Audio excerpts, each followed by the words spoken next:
from Studio B here at the Beach Street Yacht Club. Welcome everybody to show number 816 for Friday the 14th. Not the Ides of March, Julia, but close to it. Close. Co-host Julia Vedekint saying her opening word, close. Close. Close. How are you, Julia? I'm all right. Any hot tips? Not really today. Well, I look forward to this panel. Oh, this panel is expert. It's one of the best panels we've ever had on here, including, I think, during watch parties for the America's Cup. I'm your host, Tom Eam. We're delighted to have you all with us. Our panel is standing patiently by in various points around the United States. The upper right corner there is Staff Commodore Kimball Livingston, past Commodore of St. Francis Yacht Club, our dear friend, member, Julia, of the Beach Street Yacht Club. He is. We'll get to him in a minute. He's put this panel together for this show, and we're delighted to have all of them with us. Steve Atkins checking in from Madison, Connecticut. Don Lunabos in Sonoma, up north of the bridge. Alan Long, 6 inches of new powder this morning in beautiful Banff. He gets around. He does. Cleveland, Texas. Now he's up in Alberta. And on and on and on. Christopher Gillingham over in Leamington. Ed Worley in NorCal. Alistair Murray, past president of Australian Sailing, saying good day from hot Melbourne. Tom, Julia, and the Fozy. Gordon Smith, the Brit living outside of Copenhagen. They're all with us, as is our panel. We'll get this one on the road here. And the starting line today, the topics, happy Friday and happy what kind of a pie day, Julia?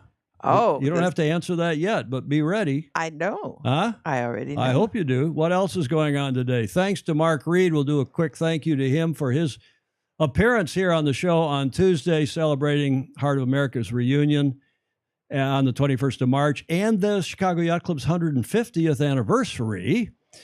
We told you about the feature of our panel today. Kimball Livingston, who wrote an article in January in Sailing World, The Rise of Private Use Sailing Teams, with his expert panel. They're all standing by. That's going to be very interesting indeed. Coaching Corner, John Emmett, as usual, with his piece. He is talking about serving your club as a volunteer, whether on the committee or the board, a committee, or as the Brits call it, committee is the board, the committee. News briefs, we'll talk about the wild day at the IQ Foil Games in Cadiz and latest on the J.J. Gilton, and 2 races left this weekend, tonight actually, our time, Saturday and Sunday in Sydney. And then awesome Aussie anecdote from Alistair, the AAAA, about sailing and racing and winning with Alistair, John, and Lily down in Melbourne. And Meetong out east of Melbourne, and more on racing on Port Phillip Bay. Last leg, we're going to do a fairly extensive preview of Sail GP, which is in LA this weekend and up here in the Bay Area next weekend. In some old news, I'll in fact probably ask our panel, Julia, about what they think that Sail GP, I understand. Russell announced at Long Beach Yacht Club last night, and apparently it's been some news reporting about they're going to put engines, motors, on the Sail GP boats to help launch them off the water in light air, get them foil borne in light air. Motors in yacht racing being used. Julia, what kind of crutonicism is that? Well. Oh, you've used 2 words now. Well, day in history, Whiskey Tango Foxtrot, our fantastic Fozy chat, and much more. Tier DeYoung in SoCal. Clark Chapin says it's mathematical pie day. He's right. There is a guy, don't call me Guy Briere, who knows Kimball well. Roll Wave, meaning Tulane, where Kimball went to school. Right, Kimball? Let's turn Kimball up since Guy's on here. Guy Briere, one of your fellow New Orlanders, Nolland. Kimball Livingston, welcome to the show. Hey, it's good to be here, and it's always good to hear from my friend Guy. He is a staff commodore at the Southern Yacht Club, takes care of everybody down there at Lake Pontchartrain. And our Commodore Kimball is also a New Orlander. Is that the right expression? New Orlander? What do you call those from New Orleans? Like a Michigander? Check in on the chats with that. Well, our current Gamble here, Adam Gamble, our current Commodore at St. Francis, is also a Southern Yacht Club boy. We'll get back to that. We're going to talk a little bit about New Orleans and Southern Yacht Club. Welcome to Guy, don't call me Guy Briere, good friend from long ago. There's Rick Banner up in Connecticut, up near a couple of our panelists. Larry Kennedy saying hello from the Long Island Sound Youth Sailing Team. We're going to be talking about, and Lauderdale Racing Love from Uncle Larry, of course, gave us those bimbo shirts the other day, Julia. Oh, yeah. He's the bimbo, the Brotherhood of International Mark Boat Operators, operating not exclusively, but often out of Oak Cliff with Don Riley and co. Right. Gordon Smith. And Clark Chapin saying, great to see Amy Gross Kehoe. And I think we'll have an introduction of all the panelists from Kimball in a moment. Claire Harrington likes your outfit, Julia. Thank you, Claire. The Vice Commodore of the New York Yacht Club likes your shirt. She always has elegant things on. She is. Julia, I got to push your mic volume up. If that's all allowed, you're going to talk. Chris Exley, Clark Chapin, New Orleanian, he says. And that's what Guy Briere says. New Orleanian, Kimball. Rick Bannerow, Stingray up in Seattle. Josh Tozo. Hello, Josh. He's down in L.A. for Sail GP this weekend, and we'll be up here in the Bay Area. Julie Ahrens is in Cleveland as usual, where it's a beautiful 70 degrees. Let's get on with this one. Thank you to all of you for joining us. Show number 816 for this Friday, the day before the Ides of March. Julia? Yes. Thanks again to our guest who was on Tuesday. We've had people live from yachts in the middle of the southern Indian Ocean. We had Claire Brower, Cole Brower, speaking of Claire Harrington, Cole Brower. She was on a yacht. We've had other people from all over the world coming to us live from aboard a boat, either at the dock or a float. But the first time we've had somebody on a train, and he was on the Southwest Chief traveling in steerage in economy class from Chicago to Los Angeles, Bravo Zulu to him from Chicago. Ultimately, after he was talking to us from Albuquerque when we finally established a good connection, then into LA's Union Station, Julia. Ah, yes. Of course, we're talking about Fozy Mark Reed, our friend of Sailing Illustrated, who briefed us on a number of things, but he was live from that train near Albuquerque with his camera was shaking up and down like this. And I had to go to this PIP shot, so we didn't all get seasick. But thanks, Mark, for coming on, telling us about the Heart of America Challenge, the reunion of the America's Cup 87 team led by the late, great Buddy Malgus. He was our first train guest. Mm-hmm. We talked a bit about Heart of America, and they're having a club night and a crew reunion at CYC at Chicago Yacht Club on the 21st of March. There are still some. There's that fabulous poster. Oh, I just love that. Yeah. Remember that? Mm-hmm. Fabulous poster from the Heart of America Challenge. That from the 87 America's Cup, which was the high water mark of the Cup. We had fully 17 teams, 4 defenders, 13 challengers, including a team from Julia Yor and Kimball's club, our club here, St. Francis, mm-hmm.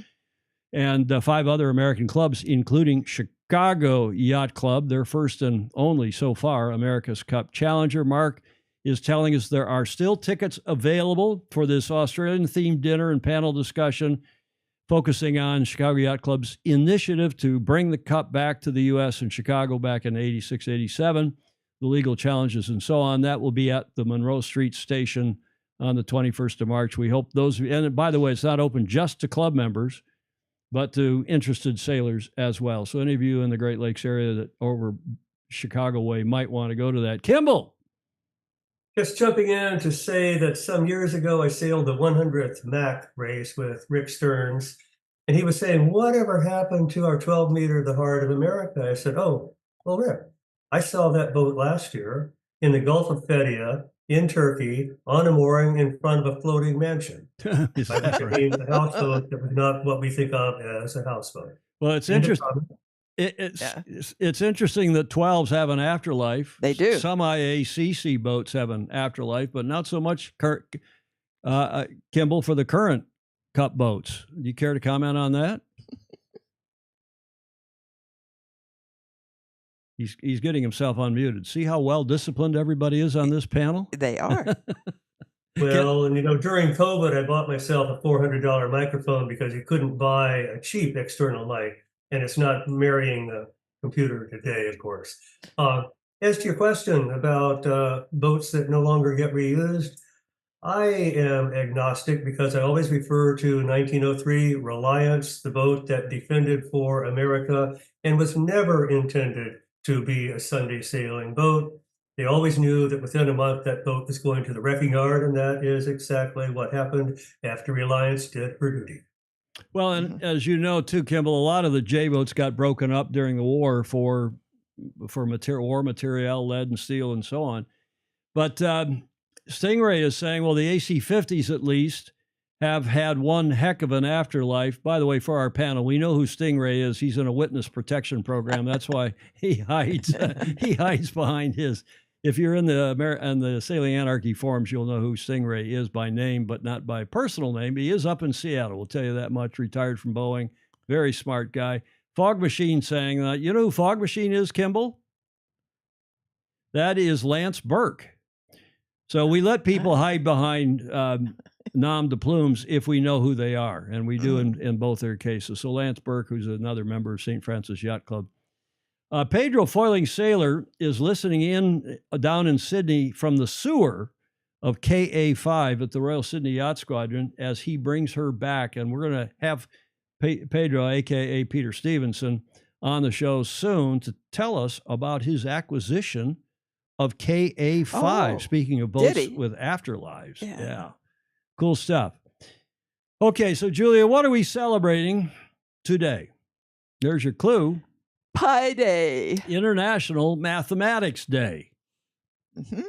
Which, of course, whether you're designing a skyscraper or simply counting up your spare change or running a youth sailing program somewhere, a strong foundation in mathematics in STEM learning is essential. National Pi Day it is as well, as you all know, an exciting day for the math enthusiasts to celebrate this famous number. It's the ratio, of course, as you all know, of the circumference of a circle to its diameter. And the area as well, pi r squared, right, Julia? Yep. You went to Stanford. You're supposed to know these things. I am. You do. And with infinite enthusiasm and endless fun, because it is a non-repeating and infinite decimal. And I had to learn it at some point. You challenged me the other day. 3.141592653588979. That's 15 places, I think. I used to know it to 30, but what's the point? That 385 doesn't buy you. Showing off. Well, it doesn't buy you a Starbucks these days. No. Huh? Nope. So, National Pi Day. Happy Pi Day to everybody. No, not that pi. This one. 3.14. The ratio of the circumference of a circle. It only makes sense to celebrate 3.14 on 3/14. And it also happens to be physicist Albert Einstein's birthday. We can thank the Babylonians and the Greeks for developing pi, and the symbol for it was created in the 1700s. A science museum in San Francisco first celebrated Pi Day in 1988, and in 2009, the U.S. House of Representatives officially made March 14th Pi Day. Math not really your thing? Not to worry. There are plenty of fun food deals out there to bring your celebration full circle. Pizza Day, Julia. Yeah. With pie. Pizza Pie Day. Pie aren't squared. Day is round. Mark Holland is saying, hi, Mark. Nice to have you on with us. And more importantly, is cheesecake a pie? Well, let's not get into that, Stingray. That's way too erudite for me. We'll stick to sailing. By the way, did you know that today is also what? Julia, do you know? Let's ask I'm going to bring our panel in. Anybody on the panel know what this slide refers to? What else are we celebrating today? Is it naps? Not naps. Good guess, Amy, but not naps. Dreaming. Not dreams. Okay, seeing no hands up on the panel, I will give you the answer, Julie, unless you want to take one last stab at it. No. It is World Sleep Sleep Day. Okay. Resting your eyes, recharging your body, and dreaming of wonderful things are just a few reasons to love bedtime. Now, why did I do this? Well, there's always a reason. Because today, even though the Vendée Globe, all 33 of the 40 boats have finished, as we told you on Tuesday, they have put an article out today on World Sleep Day saying this is what it's like for some of the Vendée skippers to sleep. And it's actually, to be fair, Julia, it's quite an interesting article on the Vendée Globe website. This is Benjamin Ferrer from France. And sailors face the sleeping challenge. Managing sleep, or rather the lack of it, is a big deal, obviously, in any around-the-world race. This is one of the key skills that Vendée Globe sailors must master, and one that generates the most attention and the most questions. On this World Sleep Day, two of them agreed to tell us, so the article goes on about some of their secrets in their relationship with the pillow before, during, and after their crazy adventure. And by the way, most of them didn't sleep for more than 40 minutes at a time. I've always been on watches which were 2 hours on, 2 hours off, Yeah, 2 hours on deck. especially at night, and maybe 4 hours during the day, right? Yeah.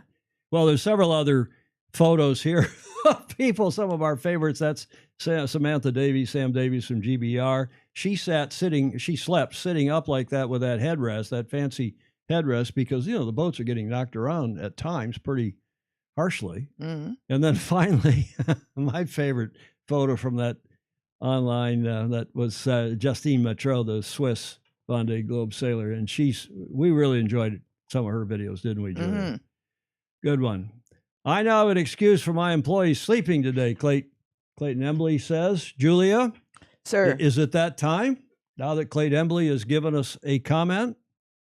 What? Well, we could. Huh? We could. We could. Yeah.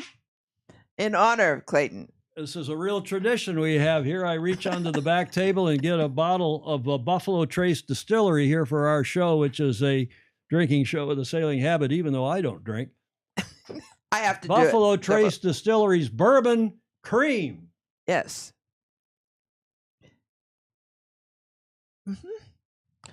Kimball, don't think poorly of us. I know. I know you guys down in New Orleans would drink rum or something else, not necessarily bourbon. No, it's not a new drinking game, J. Frederick Bland. And J. Frederick Bland, who went to our Naval Academy and is down in Austin, Texas. Any submariner can sleep anytime, anywhere, and be instantly awake. How's that taste, Julia? Better with the bourbon cream. He's our official supplier of bourbon cream, I think. Yeah. We're also celebrating today, as we always do, our FOSI, our Friends of Sailing Illustrated, who come on the show regularly, who've been on the show in the past, including now all of our panelists are now the latest group of FOSI that we have. And finally, those of you who give us $1 or $2 or $5 or $10 or more a month to keep our studio on the air and all of our exorbitant streaming costs. Yes. I got dinged for 2 more, kind of in fact, Zoom today came up for monthly renewal, so we can have a panel discussion. Oh, good. We have to have Zoom. Clayton Embley's asking, how many guys tried to figure a way to buy Julia a drink? I think I unlocked the door. Oh, We'll ask Kimball when we get him back on if he ever bought you a drink or he. Oh, I'm sure. At the St. Francis Yacht Club. Thanks to all of you who do support us via Patreon. We appreciate it. Let's get in to our panel discussion. One last comment from Commodore Briere.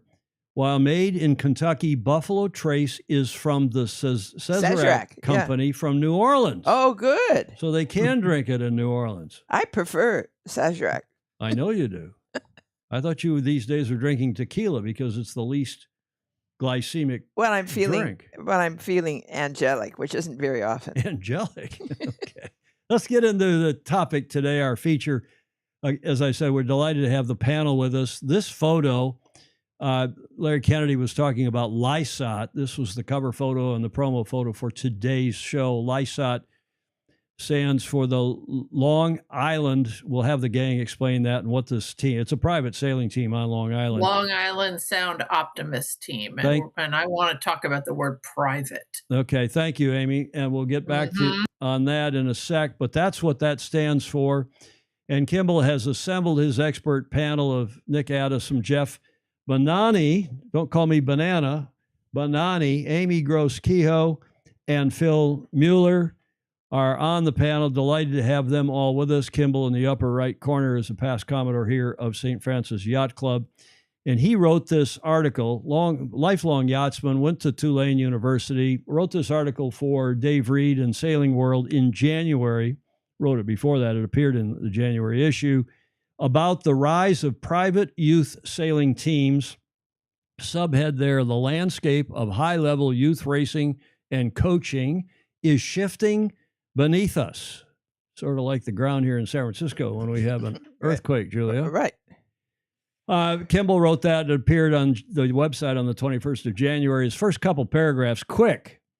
Name 2 words that have never been paired in previous generations of youth sailing. Private team. Anyone with an eye on the game in America, no one else does youth racing quite the way we do it. knows the phrase. Private teams are a 21st century phenomenon. They are the hybrids. Then there are the tribes of coaches who band together in common cause, and all of them together are woven into the game in multiple hotspots of traditional dinghy racing. It's not too old. It's not the old landscape. This is a sampling of the new. In New York, the Long Island Sound Opti team, the aforementioned LISOT, was born to support kids who want more than the short summer seasons that their yacht clubs can offer. LISOT is a stable, structured nonprofit. Elsewhere, the acronyms and spinoffs have become an adventure of their own. Coaches are combining their resources to optimize impact.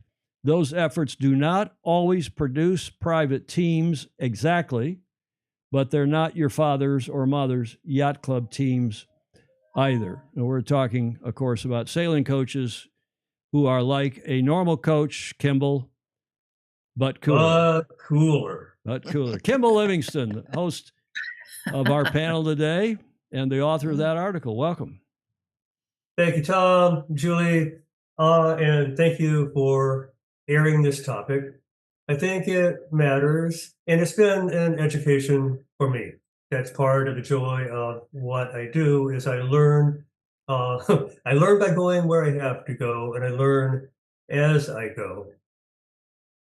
Along the way, in absorbing the scene that was beyond my yacht club, my youth teams, what we do all the time on a daily basis, I looked at the Club 420 North American Championship and the way it played out with the top 10 in 2024. There was one boat in the top 10 registered solely from a yacht club. There was one boat in the top 10 registered solely from an entity, not a yacht club. The other 8 boats in the top 10 all were co-registered from some kind of entity. I know that Amy wants to talk about private or whatever. We don't know what to call these things. It's a word that you can use or not. But there are many different flavors, different varieties. The thing is, they're out there and they're not just a yacht club putting together a team of youth sailors. So I want to get into this. I'm going to start with Jeff Bonanni. Welcome, Jeff. It's good to have you here. You had a good career as an Opti sailor, but then it got a whole lot sweeter. You got into the laser radial, got some multiple North American and national championships. You did the Scow thing. You did as well as the Melgus boy. You did rather well. You had a career as a sailmaker too, and now you're into coaching. I know that you were in Southern California for a while, but on the East Coast, you started 73 sailing, and that's going strong. So welcome. Thank you. Yeah. All right. I'm going to follow with Phil Muller. Phil has an important job right now because he's with U.S. Sailing as the, oh God, what is it? The words I'm missing, but it's about getting kids up to high performance. He's the high performance coach, high performance director. He was a U.S. Sailing Coach of the Year a few years ago. He's been around the block, and I had all this stuff written down. My computer would not print. So, Phil, I'm kind of mangling a bit of this, but we can come back to you, and you can educate me a bit better than I've educated the audience so far. Phil, welcome. Thanks, Kimball. Pleasure to be part of the conversation here. Thanks for the invitation. And you can help me out anytime. Nick Adamson. Nick had a full career of coming up as a sailor. But his peak was with the Lasers in the 1990s, where he won the North Americans in 1996, represented the USA in the 1996 Olympics. Along the way, he had done some coaching of his own. He was the summer coach of a traveling team, the original LYRA, Lake Yacht Racing Association. So Nick has that going for him. But the special thing about Nick Adamson and having him here today is he's a dad. He has 2 teenage kids. Ava and the other boy, Ava Yeah. and the son, and they are sailing with what I'll call a private team. Udi Gal, HVC. It's small. It's in Tiburon, California. And they're also members of St. Francis Yacht Club. They sail I-420s with Udi Gal, C-420s at St. Francis. So you can bring that perspective as a parent. And then I wrote this story. It went into print. And the first person in the gate to say, Kimball, there's a lot more history to this story than you have credited, was Amy Gross-Kehoe. Now, Amy's done just about everything there is to do with sailing. She tells me that she was a reluctant child sailor, but something clicked by the time she got to college because she was a Sailor of the Year at Eckerd. Right after that, she did a campaign to try to win selection to the 1996 Olympics, representing us in the Europe dinghy. But she discovered along the way that she was a better coach than competitor. She pivoted. There's a lot that she's done since. A lot of the people she has coached are names that you know. And she's gone into the administration side for a while. She's been at U.S. Sailing, working on developing systems, better systems of training. She took her undergraduate degree in youth psychology, so all of this ties together. This is not the complete list of things that Amy has done, but it is your cue, Amy, to set me straight. Well, yes, I saw Private and I was like, from my perspective as a coach and a sailor coming up, Lysot is a good example. Lysot was born of LIST, Long Island Sound Sailing Team, which were not initially Opti sailors. They were 420 sailors because Long Island Sound sailed for international 420s. There were a lot of 420 sailors who wanted to go on. They were already competing in the worlds and going to other big events. So the list sort of came and went from the 80s into the 90s. And then when the kids and parents who were involved grew up and got out of it, the whole thing folded. In the mid 90s, a group of Opti kids, now that the Opti had really infiltrated the Northeast, a group of Opti kids did a clinic with this guy, and I want to give him credit, Scott E. Clay, who is the coach from Hobart William Smith. And the kids and the parents saw what you could do if you actually coached an optimist with technique and correct methods and looked at it as a building block, not a baby boat. And the parents said, we don't want to send our kids back to the junior program. We want them to work with coaches like this. And out of that was born the Cow Harbor Sailing Team, which has produced a whole lot of Olympians for the last 20 years. I don't know, I ended up with coaching Cow Harbor for a while, but it wasn't so much private. It was actually a 501c3. And one of the requirements, if you are a 501c3, is that you're open to the public. You cannot close your doors and say, you stay out of our program. You have to be open. Okay, hang on, Amy. This is fascinating, and thanks for this great description. We've got a global audience. Let's tell them what a 501c3 is. That is our IRS designation for charitable nonprofits. If you make a contribution to a 501c3, you get a tax deduction. We'll just leave it at that, a tax deduction. Registered and qualified. And as Amy says, they're public bodies, they're public organizations. Some yacht clubs are, not all. Most yacht clubs have a separate foundation on the side, which is a 501c3 to which you can give money. And then they go out and support Olympians and other sailors going to international events. And then tell us, if you would, you said the Cal team, Cal Sailing? Cow, C-O-W, cow. Like moo. Cow like moo. Where is that? Where is that located, and where are you located? On the north shore of Long Island. Excuse me. Remember what I said in the tech check? Please don't start talking until I stop, or else we'll have a clash of the audio. Where is Cow Sailing Team and where are you located? Okay, Cow Harbor is a colonial name of the area of the North Shore of Long Island that stretches from like Huntington to Northport. It's called Cow Harbor. All the local youth leagues are Cow Harbor Soccer, Cow Harbor Baseball. And so when this group of kids from Northport and Huntington sprouted up, and the parents and the kids said, we want to learn more, we want to sail more. And Scott E. Clay, who has long been a helper to the Junior Sailing Association of Long Island Sound, had done a couple of clinics, and the parents were like, this Copy. is You great. told us about him. Now, where? Let me go around the horn and tell us, where are each of you located? Where are you located, Amy?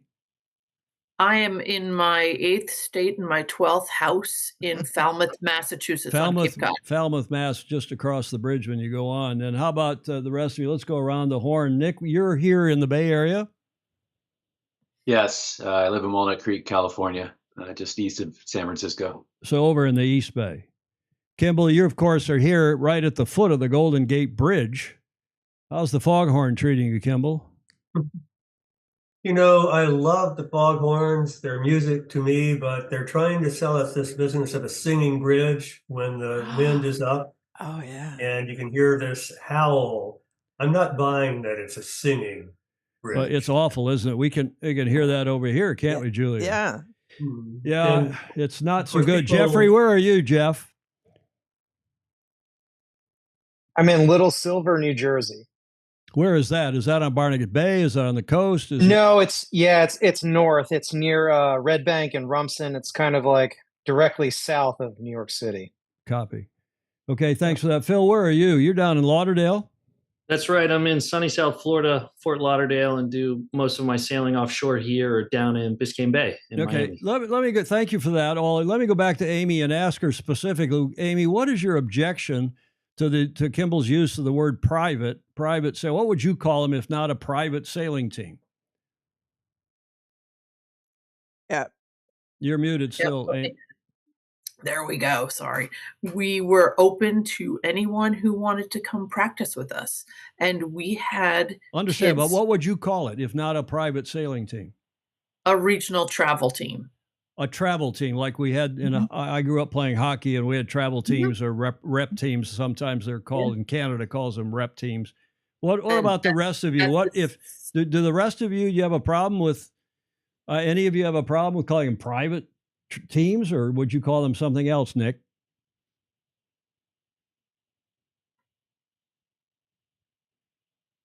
I agree with Amy. They're not private. They're travel teams. They're open. Sometimes, the level of sailor that participates might be a determination as to whether they participate on the team. But I would call them travel teams.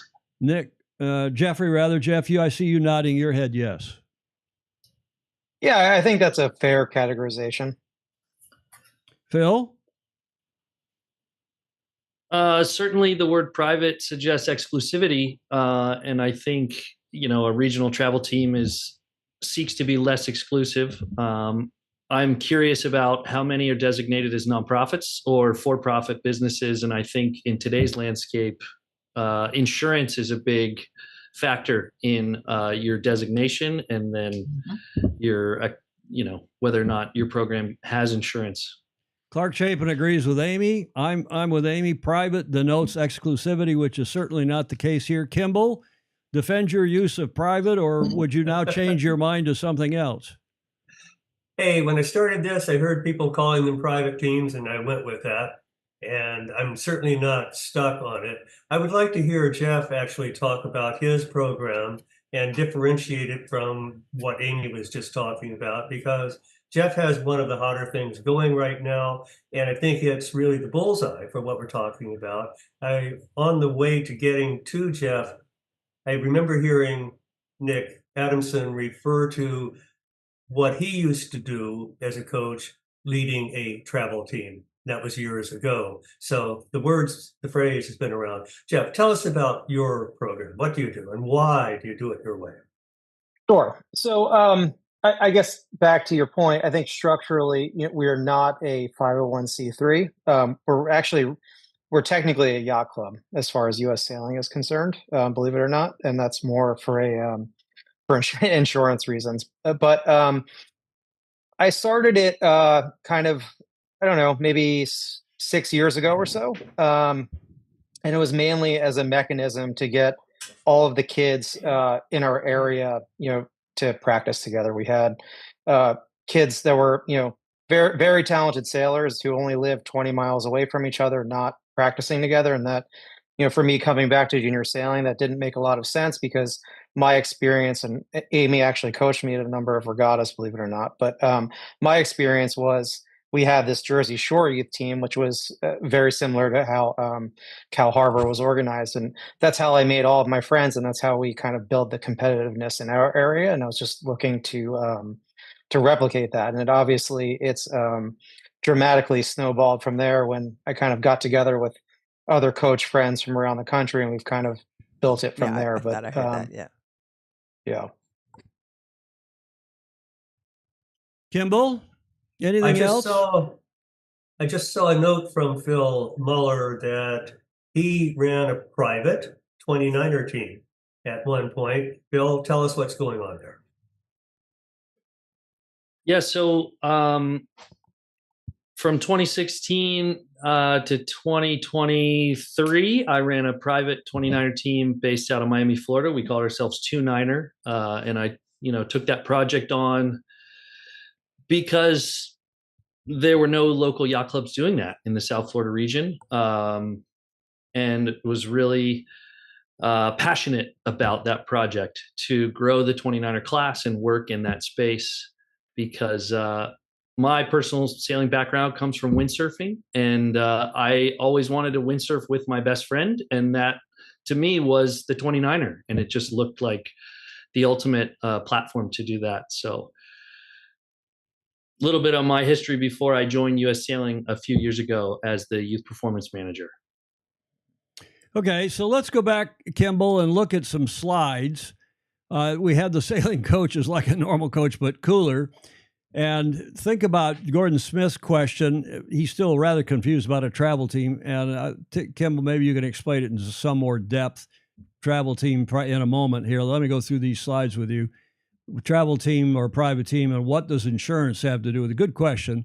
But let's look at youth sailing and what it typically looks like at least here on the bay, on San Francisco Bay, with coaches, instructors out on ribs. This is a windy, rough venue, and Kimball has taken the local junior program under his arm after he was Commodore, after he went up through the flags, when it was on the board. Julia, you're nodding your head yes. Yes, he did. He is the local, in fact, West Coast, if not more, youth sailing guru in many respects.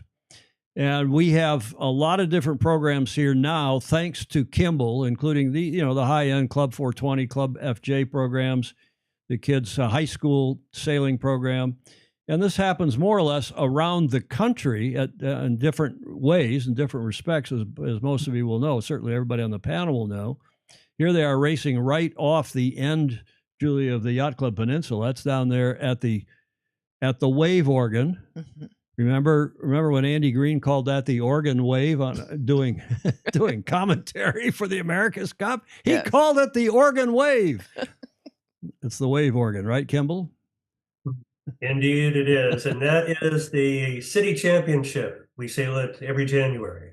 And Kimball, your club also has a traveling program. You got your own truck, you've got your own trailer, and what are these Club FJs or C420s? These are C420s. We don't send FJs across the country. We go with Club 420s when we go. Okay. And then you've also, it's more than just sailing and racing. It's a fitness program, right? Mm-hmm. Hey, Nick Adamson, do you recognize anybody in that photo? Yes, I do. Looks like, I think that's my son there in the front. It looks like it. Yeah, grinning all the way. And then there's Learn to Sail programs as well. This is, I guess, up at Tinsley Island, Kimball, in the RS Quest? Tinsley Island up the San Joaquin River, almost to Stockton, our little summer getaway. And how about this new emphasis at a lot of clubs, including here, on big boat sailing, getting kids into big boats? We talk about that often on this show, how important it is for the health of our sport to get kids out with adults on smaller boats as well as big boats. When I got into the flags, I started taking kids sailing. Most of them had never been on a keel boat before. Imagine the feeling. I'm 15 years old and I was steering the Commodore's yacht, and it was an easy sell, Yeah. So there was that. And in this photograph, what you're looking at, these are high school kids that were in our program at the time. The kid who is second from left, John Ruff, went on to be the sailing team captain at the George Washington University. So we had some good stuff there, and all those kids went on to do good things in sailing. I'll come back to you in a sec, Amy, but let's look at one more or a couple more photos that Kimball sent to me for this segment. We all know that kite foiling has, in many parts of the country, but it really started here, and I guess in Hawaii and in southern Spain. This is really taking off, may well be a future Olympic sport. Kimball, are you using kites? Wing foils in this case. Are you using wing foils for the youth program here on the Bay?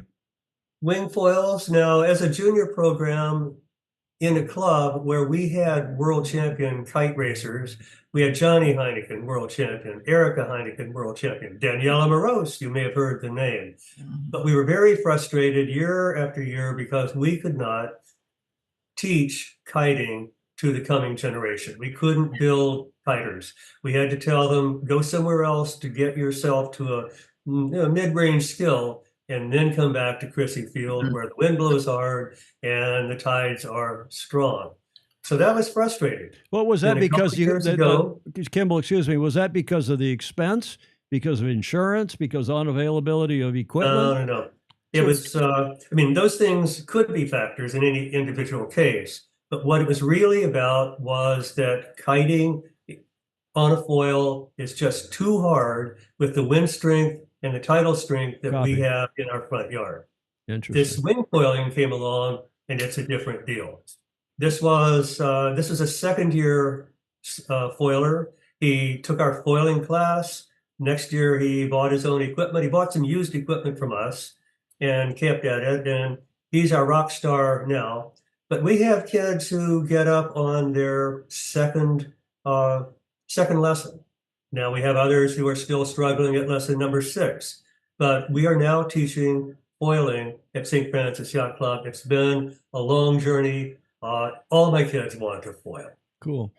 Fog Machine, a.k.a. Lance Burke, is saying, love having kids on Mayan. As you know, he sails with Staff Commodore Bo Froelich on that famous classic yacht, Mayan, and he's a big believer in your work, Kimball, that is Commodore Froelich, and getting kids aboard bigger boats. Amy, you wanted, I think, to comment about that. I just wanted to comment about big boat sailing. We lose so many kids in sailing. They start at age 7, 8, 9, and then they want to go play soccer or something else, and they don't come back as they get older, 10, 11, 12, 13, 14. And some of them just don't like little boats.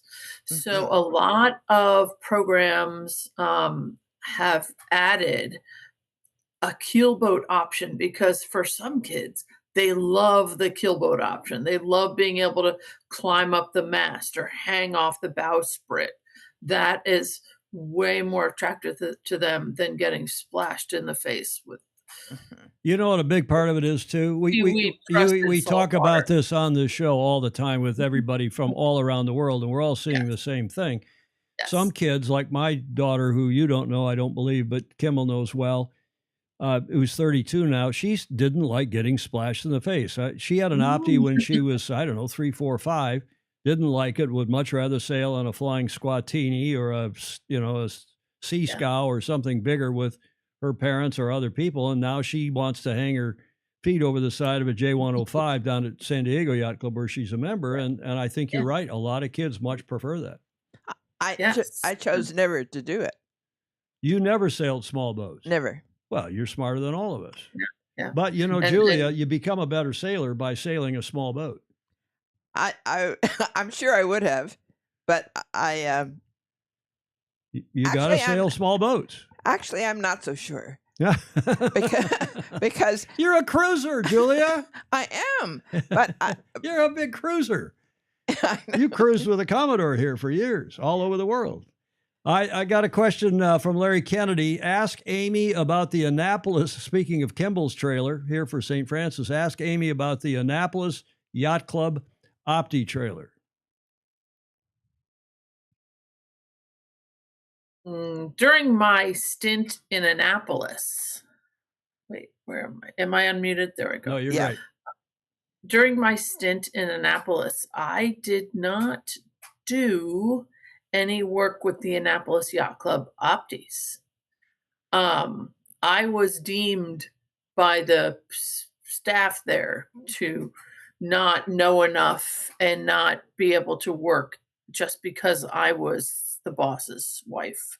Mhm. They didn't think I was good enough to coach there.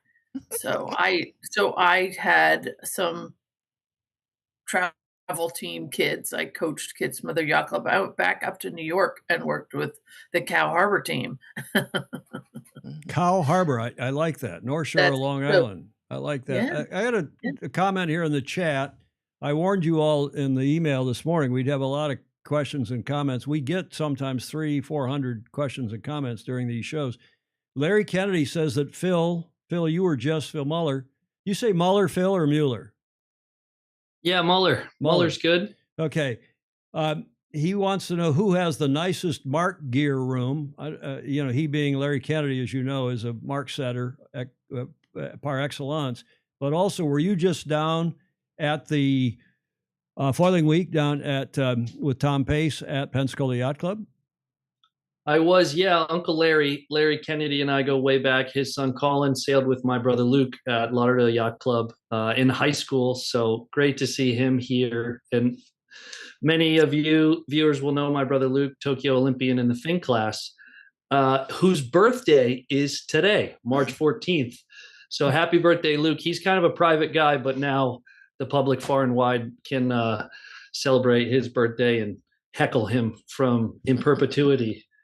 But yeah, I was just in Foiling Week in Pensacola, which was fantastic. U.S. Sailing was proud to send me to support Foiling Week. My role there was to PRO wingfoil racing with Jeff Headington, St. Francis Yacht Club wingfoil champion. We collaborated on the U.S. Nationals this summer that St. Francis Yacht Club hosted.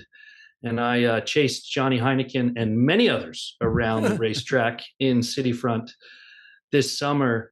But the wing foiling is just exploding. The accessibility of the equipment, the ease of transportation, and the sheer fun of the whole activity is fantastic. And it's like skiing. We're seeing parents with their kids take up wing foiling together, learn together, and go on these wing foiling trips with each other to continue to build their skills. And I think you're right, Tom. I think we'll definitely see it grow more and perhaps emerge into the Olympic space. But it's really nice to see yacht clubs around the country embrace wing foiling. U.S. Sailing just ran a wing foil coach camp in February down in Jensen Beach, Florida, where we had participants from Chicago Yacht Club, American Yacht Club, Annapolis Yacht Club, Wayzata Community Sailing, Connecticut Yacht Club, U.S. Sailing Foundation, all these different entities. These program directors and coaches come to learn about wing foiling, learn to do it, and learn to teach it. And taking their knowledge from sailing as educators and coaches into the wing foil space, it's really exciting to legitimize it as a yacht club based activity. Yeah. Thanks, Phil, for all that. Anybody else have a view on wing foiling or wing foiling in the Olympics or how to teach it? Did anybody disagree with Phil? No, they're all shaking their heads no, so they must all agree. Kimball, why don't you wrap up this wing foiling segment, because this has been, in some ways, has been the birthplace of kite foiling here. I guess this in south of Spain, I think, because having lived in Spain for all those years, we used to go down there and watch them. But Clark Chapin says, I think that 2 Olympiads from now, we'll look back on kite foiling as a flash in the pan hula hoop, I'm adding the words hula hoop, fad that came and went for exactly the reasons that Kimball and others have mentioned. Kimball, wrap this up for us, if you would, please. Well, that's just the way it is. Johnny Heineken these days is on a wing foil. Daniela Moroz, unless she's campaigning for a cause, well, she was on kites a lot, aiming up to the Olympics. But for recreation, she wasn't on a kite. She was on a wing foil. Let's talk about diversity in the sport for a moment. Kimball, you and others here in the Bay Area have done a terrific job of getting kids from all walks of life. The St. Francis program, for example, is open to anybody, whether they're a club member or not. If they don't have the money, there's scholarships available, and that's happening more and more around the country. You've got kids of African American ethnicity, descent sailing here in the program. In one of the most diverse cities in the country, one of the most diverse yacht clubs in the country. Kids, big Asian community here. What, Julia, 30%, 40% of the city is Asian, right? Yep. Something like that. Tell us about ethnicity, Kimball, and diversity in our sport. Please take it back 2 slides, Tom. 2 slides, okay? I'll brag about Liba Ngongoseki. He's the driver in back. He was 14 when this was shot. He was still 14 when he took our wing foil lessons and was up and going on the second lesson. In front of him, that's his brother Nyanza Ngongoseki. He passed his level 1 last November. He will be employed as a sailing instructor level 1 in the summer to come. I'm kind of an opti-dad for these kids. And then we can go another slide, go forward a slide.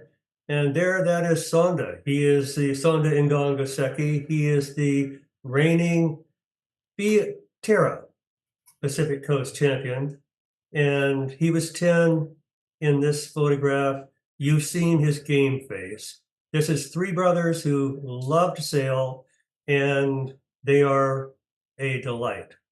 We don't have many like this, but we found these kids, and I'm not the only one who did everything we could to keep them going in the best way possible. Cool. And is it increasing? Are kids from other ethnicities besides waspy old white kids, are they joining in the programs? Is this a trend? Is this flattened out? What do you see, Kimball, across the board, at least here in the Bay Area? It's still hard. These kids learn to sail at Treasure Island Sailing Center. There aren't many kids like this. I can't trot them out. We definitely are weak in the Latino sector. We do fine with Asian kids. That's really, in terms of participation, no different from Caucasians. But the culture of the Black community just isn't built around yacht clubs or boats or sailing. So I look for inroads. As far as I'm concerned, we're building that future 1 kid at a time. Julia, you got a question from Clark Chapin? No, I have a comment from me. Oh, you got a question. Because I worked in the world of encouraging new sailors for a long time. Our most difficult with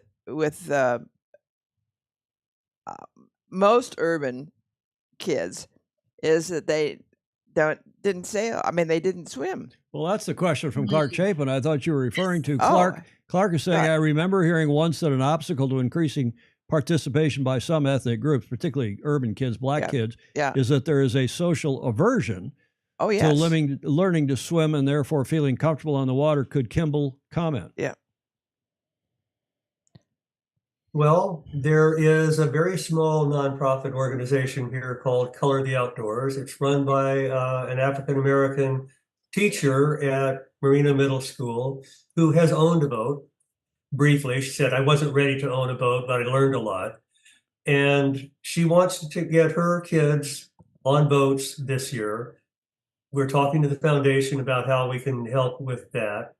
And she's giving her kids swim lessons as part of their total program. So there are these inroads, there are these things happening.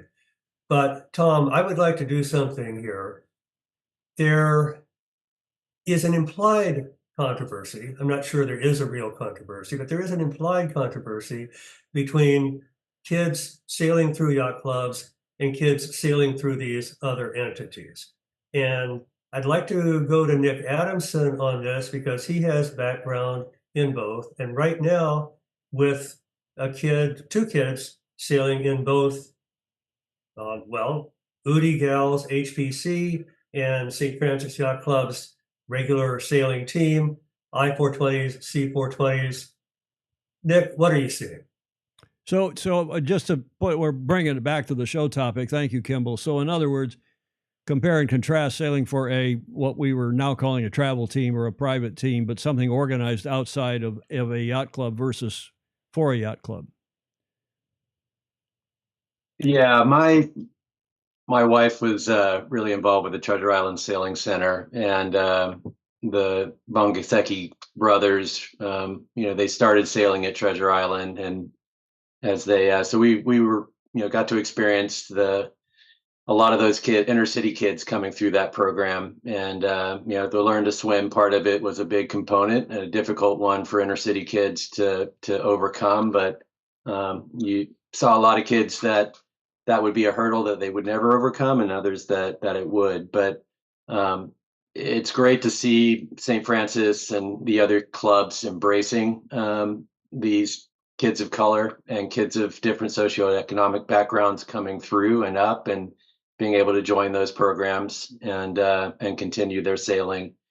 So the area in general is pretty supportive of that. So my kids started at Treasure Island, and the kind of community sailing part that Carissa, my wife, and I helped coach.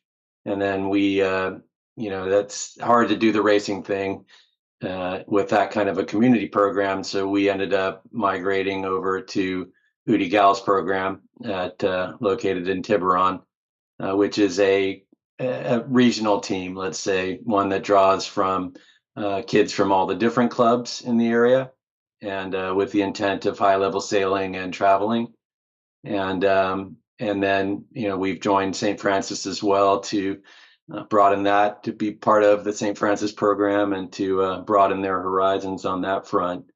But there seems to be, at least in this area, pathways for kids to come up through both the community sailing part of it and come up and have opportunities to join these different either yacht club programs or travel programs and go as far as they want. Well, sticking with thanks, Nick, for that. Sticking with Kimball's question, we'll come to you in a sec, Amy. Is there, in hockey, there were house teams, we called them. They were the local teams, played in a local league. B teams it is another word for it, and they played locally, didn't really travel. They might go to the next town over and play an exhibition game or something, but they didn't play in a travel league per se. Is it true in sailing that there are the house teams or kids in local programs, whether it's in a private community sailing center or otherwise type program or even a yacht club program? Is that the principal distinction, that then the good kids are in these private teams and traveling and getting full-time coaching or nearly full-time coaching and a lot of racing experience? Because I gather that's not the case, that Lysot and some of these others have kids that are just in it, Amy, for the recreational aspect. It's really hard. It's really hard for a yacht club to run that year-round program, and particularly in a class like the Opti class, and now it's true in the 420 class, that there's really a year-round schedule, and most yacht clubs can't populate the numbers to keep a coach, to pay for a trailer, to pay for the trips without the parents laying it right out of their own pockets. So the travel team enables kids from an area to get together to practice, because you don't just want to show up at that event and get your butt kicked. You want to practice for that with a qualified coach, and that's where the travel team comes in. It's not realistic for a yacht club, even if they've got a great summer racing program, to sustain that year-round schedule for those kids who love sailing and want to keep sailing and want to go to other events. But there are, and Jeff, maybe you can take this up for us. there are, as I understand it, these so-called let's call them for the moment, non-yacht club programs, non-yacht club teams, community sailing, private, whatever, that also are just taking kids and maybe not quite teaching them to sail, but are quite lower level, not travel team in the hockey sense of their all-star sailors. Is that true, Jeff? Yeah, I mean, we do that more through high school sailing. I would say that at least for our Club 420 sailing, most of the kids have a fair amount of experience. And that's, they're really seeking out the next level of coaching effectively. I got to come back to you in a sec, Amy. Clayton Embley is saying, I'm noticing an equestrian. He has a daughter who is a superb equestrian. Clayton's in Kentucky, but he also moves around the country a fair bit and is a superb sailor in his own right. He's saying, I'm noticing an equestrian that riders are bailing on some barns and bailing on NCAA college equestrian teams and going to, quote, private coaches, unquote, because they can turn pro quicker. Is it the same thing with private sailing teams? And Alan Long replied saying, in his opinion, yes, exactly. Amy?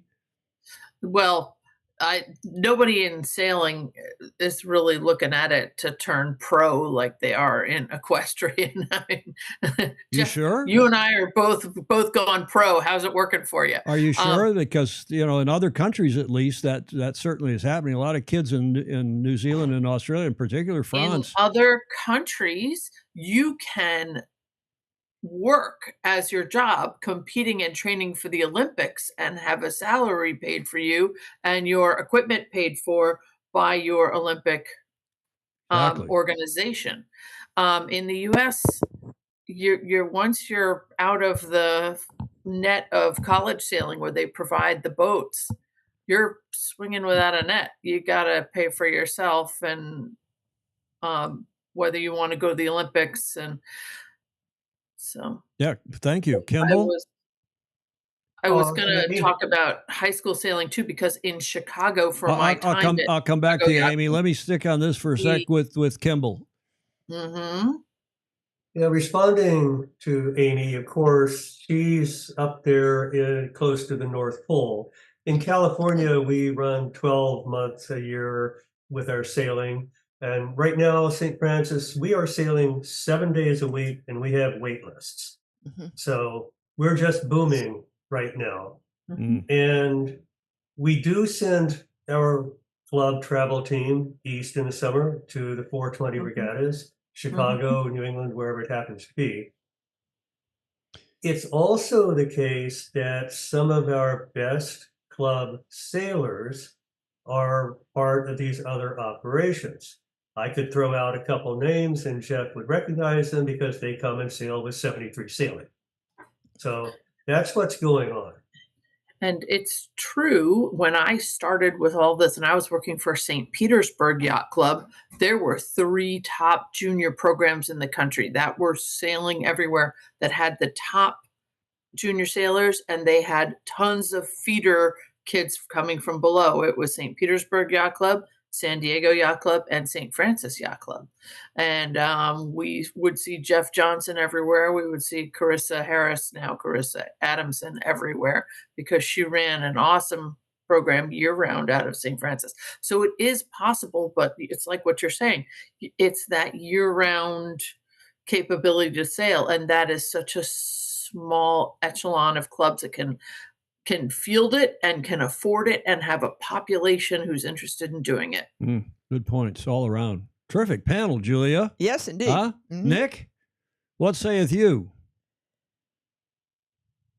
Yeah, I think really the travel teams, the regional teams, they really appeal to the kids, usually the top kids in each one of these different programs that are looking to take the next step up to a national competitive level. And a lot of the clubs, there are some clubs that are deep and have enough competition and enough resources to coach those high level kids to a level of being competitive nationally. But there's a lot of clubs and that struggle with being able to coach both the beginner, intermediate, and the high level kids, and where you end up with, like Jeff's program, with HBC with a lot of these other regional area travel teams are.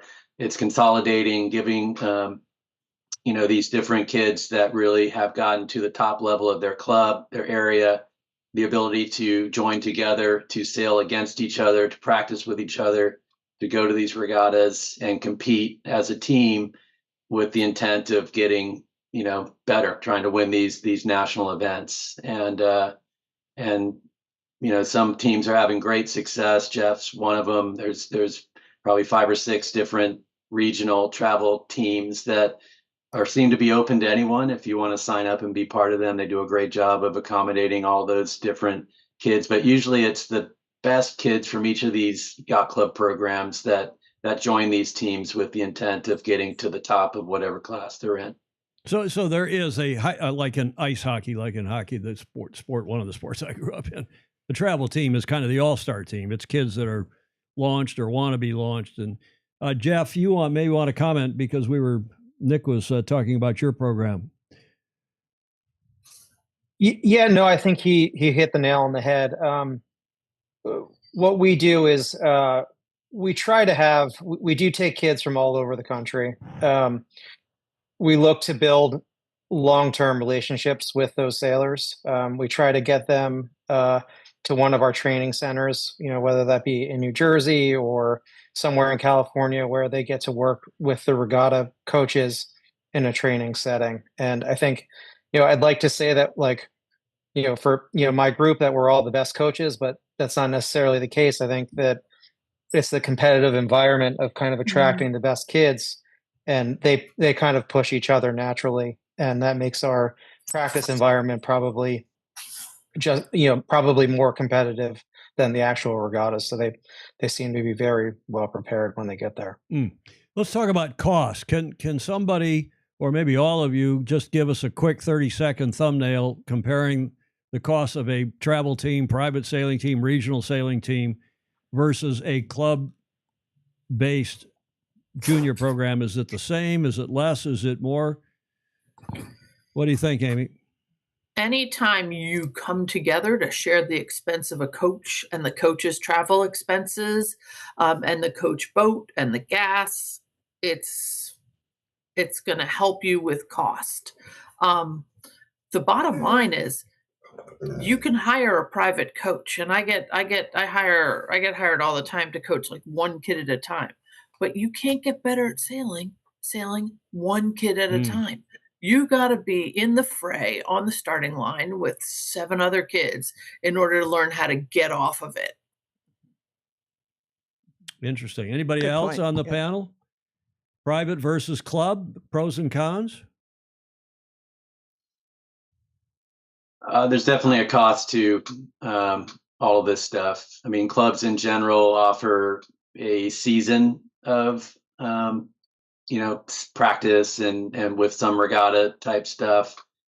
But the going rate to do, to be, Jeff can, this isn't necessarily speaking for Jeff's team, but it's about 150 per kid per day for, one of these regional teams at a regatta. And so, there's certainly a cost to it. And, a lot of it is, for us, my family, we're willing to pay that because it's one, the coach makes a big difference, but having access to compete against the other top level sailors, the team makes a big difference in terms of how the level that the kids can get to. So there's definitely a cost to it. I don't think anybody's making a ton of money. It's expensive to get coaches there, to pay them, to get the motorboats, to deal with the insurance, all the logistics. But it's definitely a cost. So, but I don't think it's any really different than, what you would pay for a high level travel team in soccer or hockey or any of the other types of sports. Kimball, thanks, Nick. Kimball, we're an hour and 9 minutes into this show, and we can go all day if you want, but is there anything that we haven't asked, anything you wanted to ask, particularly of our panel, or to say to the group assembled here around the world? I have a couple things for Phil, and one of them is to speak to the integration or difficulty of integrating his job, youth, high performance sailing, 29ers and the like, and moving perhaps on to 49ers. This is the old conversation about college sailing and how do you prepare for the Olympics and why do we get to the Olympics? But also, that's one question. You had your hand up, Bill. What was that about? Hang on, Kimball. Youth high. This is a new acronym, or youth high performance. Well, Phil. Give us your title at U.S. Sailing. Yeah, at U.S. Sailing, I'm the youth performance manager. So working in the youth department, what I do is I take the Youth World's team to the Youth World Championship every year. That event, the Youth World classes are Formula Kite, IQ Foil Windsurfer, ILCA 6, NACRA 15, 29er, I-420. So 6 classes, and that I'm focused working with private teams and yacht clubs annually on a consistent basis, hosting training camps, organizing events, communication, and much like 73 Sailing, much like Jeff, he said, pushing these top youth together to create really intense, rich training environments where there's a lot of collaboration, and teaching, great skills to these youth sailors with big goals, emphasizing fitness, emphasizing wind strategy, analytics, and just that personal self-talk that you go through to reflect on your day. Also being able to receive feedback and give feedback to your teammate in a double-handed class or to your team at large, because being a participant, as one person part of a team is an important skill to learn. As every college coach struggles with taking those new recruits and assimilating them into their really high level program. So that's in a nutshell what we do and we focus on.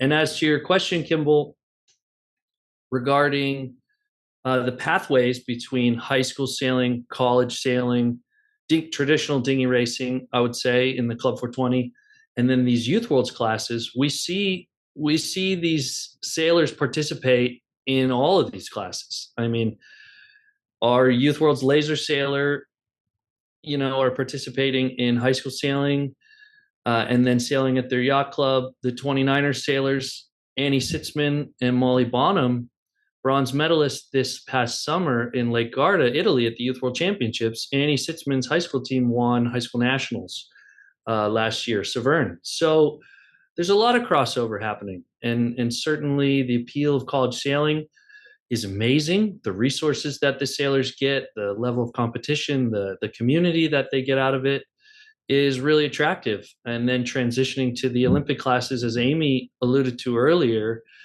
it's like climbing Mount Everest. It's a huge undertaking, financially, with commitment, and the path is unknown for many. And so surrounding yourselves with individuals with experience who have walked that path, who've climbed that mountain before, is critical in undertaking that journey. Nick, did you want to say something?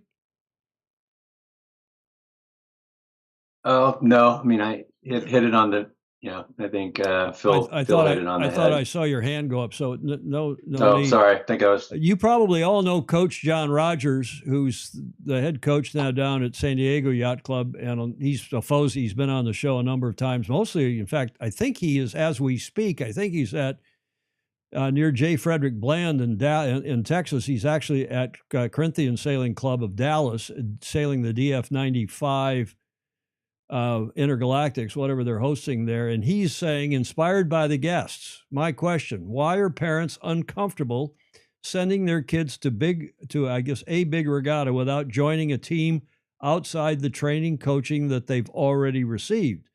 They are safe and don't need a new person leading them for a weekend. Tons of safety boats out there. Why spend money all the time? Why not just like we did growing up? Nick, why not just go to the regatta on your own? The regatta organizers really aren't. It used to be when I think most of us grew up, you would show up and go to a regatta, and most of us didn't have a coach. Most of us would sail their boat out to their course, sail their boat back in afterwards, and that was the expectation. And nowadays, you go to a C420, national or any kind of C420 regatta, they expect the kids or these kids to come with coaches, and the coaches to be effectively the support boats out on the water. And they don't necessarily say that you can't come up and just go out and have your kid go do go out there and race in the regatta, but it's just not really something that's done anymore. It's kind of strange. I going to a regatta. Okay, is it all right if my kid just sails out and sails back in? Is there any issue with that? And if they have an issue, can the regatta people, keep an eye on them or something? But it's really the yacht clubs and the organizers seem to have shunted that responsibility off to the private, the coaches that come with teams to regattas. This is getting a lot of chat in the chat. Mhm. Comments and questions. Anybody else on the panel want to discuss this? Liability, Ed Worley is asking. Ed's up here in NorCal as a FOSI. Liability issues raise the cost and the requirements. Well, not if you go out by yourself, does it really? Who else wants to comment on this here on the panel? For a yacht club or a sailing association, anyone, it's liability. They want to make sure there's their staff, their on the water safety is watching people, but they want each boat on the water to have someone else looking out for them as well. And You're saying they, meaning the parents? the club. The clubs. The club. Okay. Yeah. And I just recently coached a single kid at a big Opti regatta, and the dad was like, we can't do this alone. It was their first big event, and I went to Valentine's Day and coached one kid. And it was great for the kid. He got a lot out of it, but he still can't get off a starting line because we didn't get to practice with starts. Clark Chapin is saying it's not done in the majority of the fleet, but I'll bet that there are kids that come by themselves to one event and then, seeing how outclassed they are, never enter another one. That might be true. I think parents are trying to provide the best situation. If they're going to spend the money, if they're going to go to the event, why not sign their kid up to be with someone so their kid has the best possible experience? You don't want to be the kid who's wearing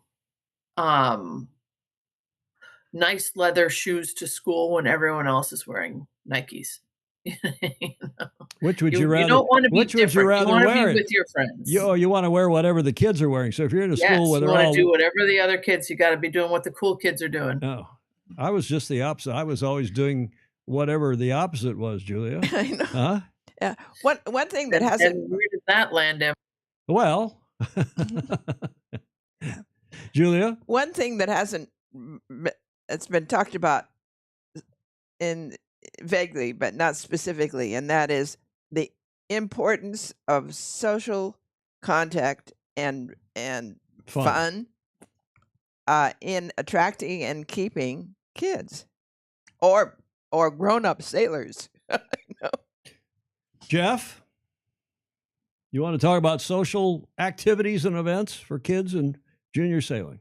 That's totally accurate, and Amy will appreciate this because she, as I mentioned before, she coached me at a number of Opti regattas when I was a kid. But I was on the first Opti national team back in 1995, I believe it was, and I think it was maybe in 2006 or 2007 we had almost that entire team at a young members night at New York Yacht Club. So that being said, like all those relationships, they last for a very long time. I'm still good friends with like that entire group of people. And I see it now with all the kids I coach. We have kids from all over the country, and now a lot, my first group of sailors, they're all now in college and they're all competing against each other and they're still great friends. So it's pretty great to see. Yeah. Anybody else on the panel want to respond to Julia's question? I see it when I go to one of my kids' weddings where we see it's like the whole Cow Harbor Opti team. Yeah, indeed. Kimball? And there will be a resurgence of the cows when all their kids get old enough. So Sorry, a resurgence of the Cows. resurgence of the cows. The cows will come back in another 3 years. I haven't hung up my whistle. I'm still working. Kimball. Last year, we had our Northern League Championship, high school sailing. And there was one standout boat. They wound up winning. So Morgan Headington and Henry Vare. If you have anything to do with wing foiling, you know those names. You know Headington, Morgan Headington. He is now down at Cal Poly. Henry Vare is still a high school kid.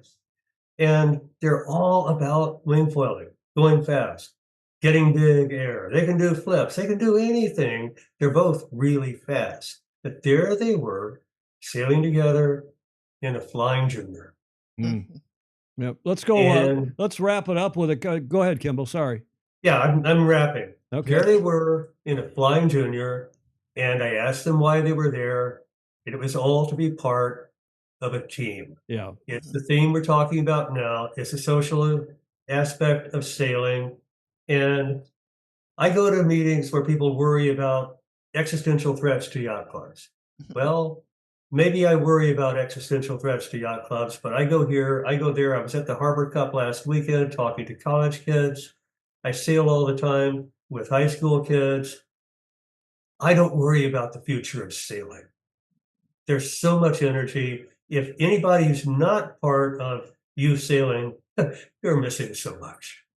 Good points all around. I do worry about the demo and a bunch of yacht clubs populated by old farts like, well, Kimball, I won't include you, but you, me, Julia, and the rest of us that are of a certain age. Let's go around the panel and wrap it up. Final thoughts? Anything we haven't covered that you want to cover or you want to reemphasize? Amy? You're muted, Amy. Don't want to hear what I just said. I had, as far as getting different people out on the water at Chicago Yacht Club, we have a huge high school sailing program, and we pulled in kids from public high schools, and I basically taught them how to sail and then taught them how to go around 3 buoys for a high school race. And many of those kids are still sailing, and they're in touch with people at the yacht club, and they're trying to get sailing. But that's a hard thing.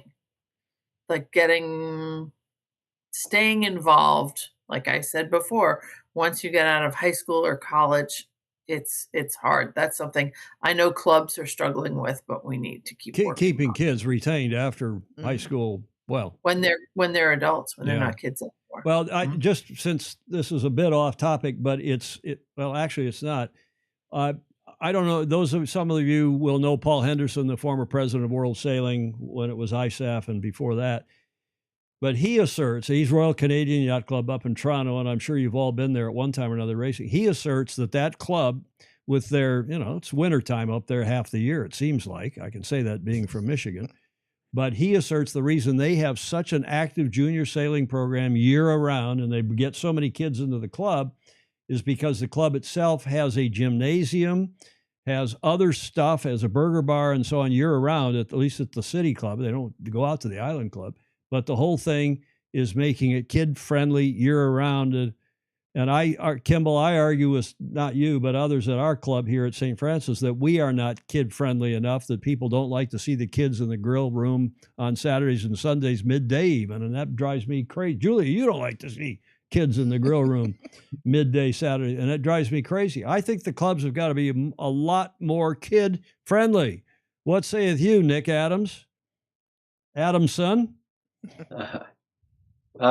Yeah, I think being open and inviting is great for the sport. I think the clubs, the organizations that put on these events should make sure that, I think there's a place for the high level, the travel teams, the bring your coach, bring your team, but also make accommodation for the kid that can't afford to have a coach, can't afford to have a team. They might need the race committee to keep an eye on them to make sure they get in and out, give them a tow in and out, but accommodate those types of sailors as well as the high level teams. And if we do that, then the sport will continue to grow and be accessible to everyone.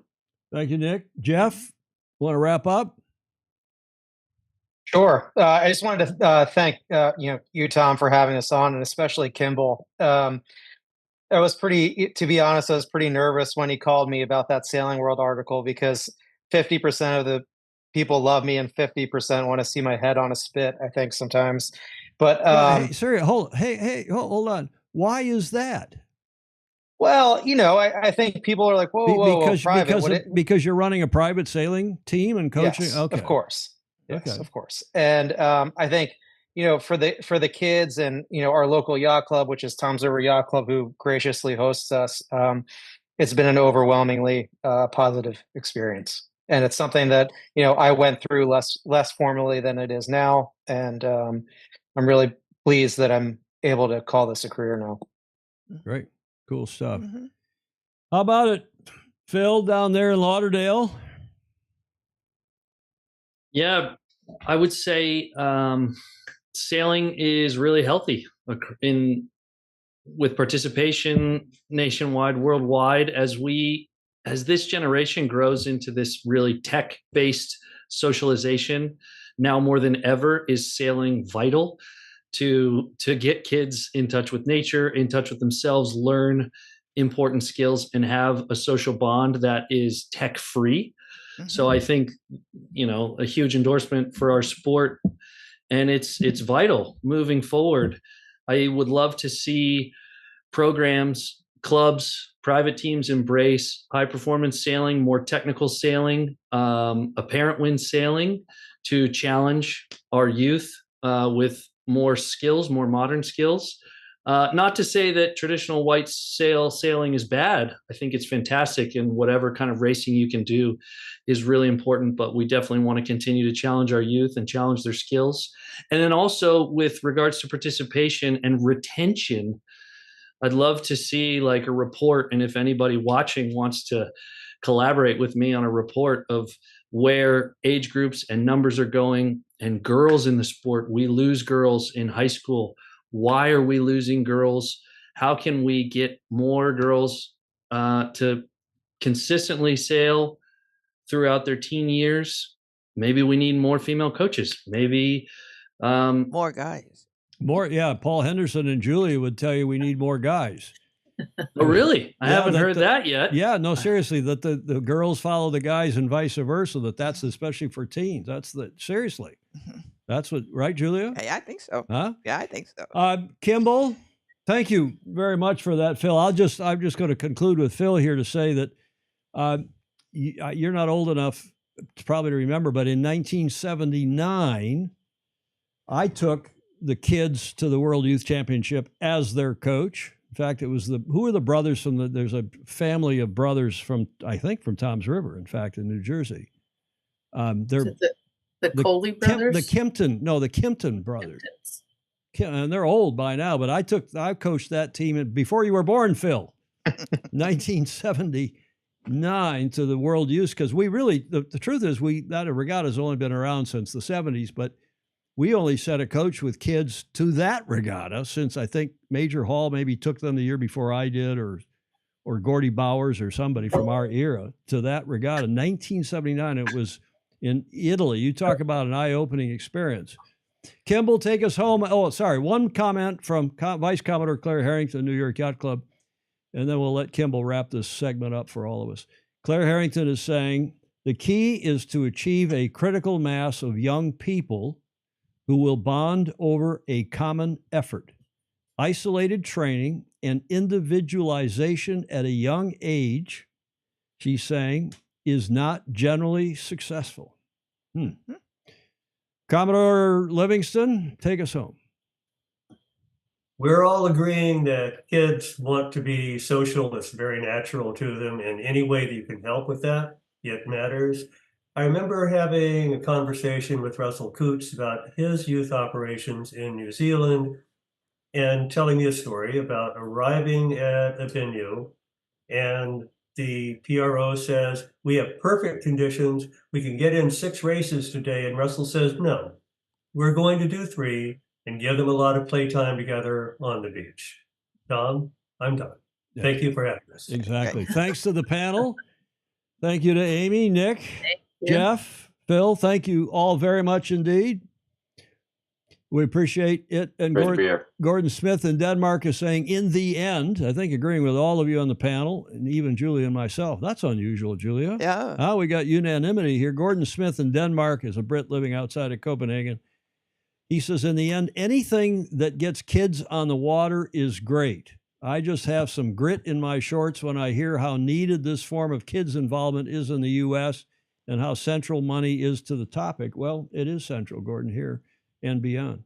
Thank you, everybody. Thank you very much indeed. Kimball, especially to you for putting the great panel together. Indeed. And we hope to see you all soon. Ciao for now. Good to see you guys, Nick, Jeff, Phil. Yeah. All right. Okay.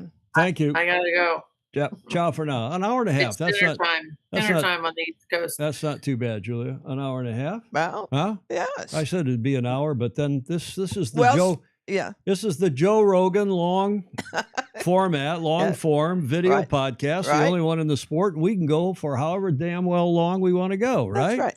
And we do. And we do. Let's carry on here. I actually have a couple other slides that Kimball sent me. They're really nice slides. I mean, you talk about dedicated people, and whether you agree with what the approach is here in the U.S., and it's tough in the U.S. because we're such a big country, and we have people inland and all over the place trying to improve our beloved sport at the youth level and beyond. Ted Ryman is saying, cool panel. I hope your fire didn't go out, Kimball. They were some of that. Kimball's still on there in the picture. Kimball, some of the gang were worried that your fire was going to go out and that you needed to put another log on there. I've got your mic up, Kimball, if you want to respond. All right. Well, I was just trying to sign out myself so I could come back, circle back around and be with you for the end of the program like a viewer. But well, that's not by all means, I'll leave it open. And if you want to comment, put your hand up and we'll carry on.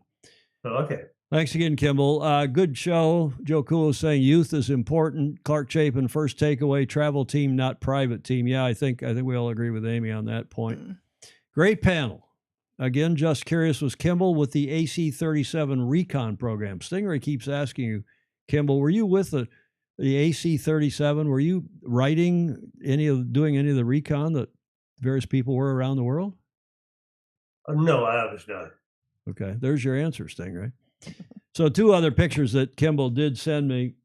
There's this one of them towing the kids back from out. When the bay's flat like that, it's pretty unusual, Julia. Yes. And then a lot of times here, because it is a year-round program and the days are shorter in the fall and winter and early part of the new year, that's what it looks like at St. Francis. Kimball Livingston and his panel on the rise of private youth sailing teams or travel teams or non-yacht club teams, I guess maybe is as good a description as any, with his expert panel of Nick Adamson. By the way, that's not them in the picture. That's the Long Island Optimist team, Long Island Sound Optimist team. I grabbed that because it's probably the best example of a non-yacht club youth sailing team. But Nick Adamson here in the Bay Area, Jeff Bonanni, Amy Gross-Kehoe, and Phil Muller. Thank you very much to all of you. Indeed, let's, speaking of coaching, let's segue. You like the way I organize this, Julia? Maybe. We're going to segue right. You don't know what we're doing.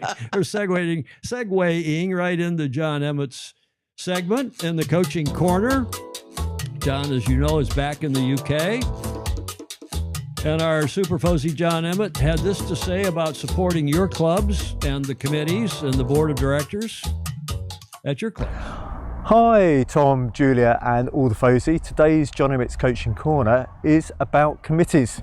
Now I've recently joined the Castle Cove Sailing Club Committee. Unfortunately, I was never able to join the Wheelwood Committee, and that club is now closed, which still fills me with great sadness, but failure is always a learning opportunity.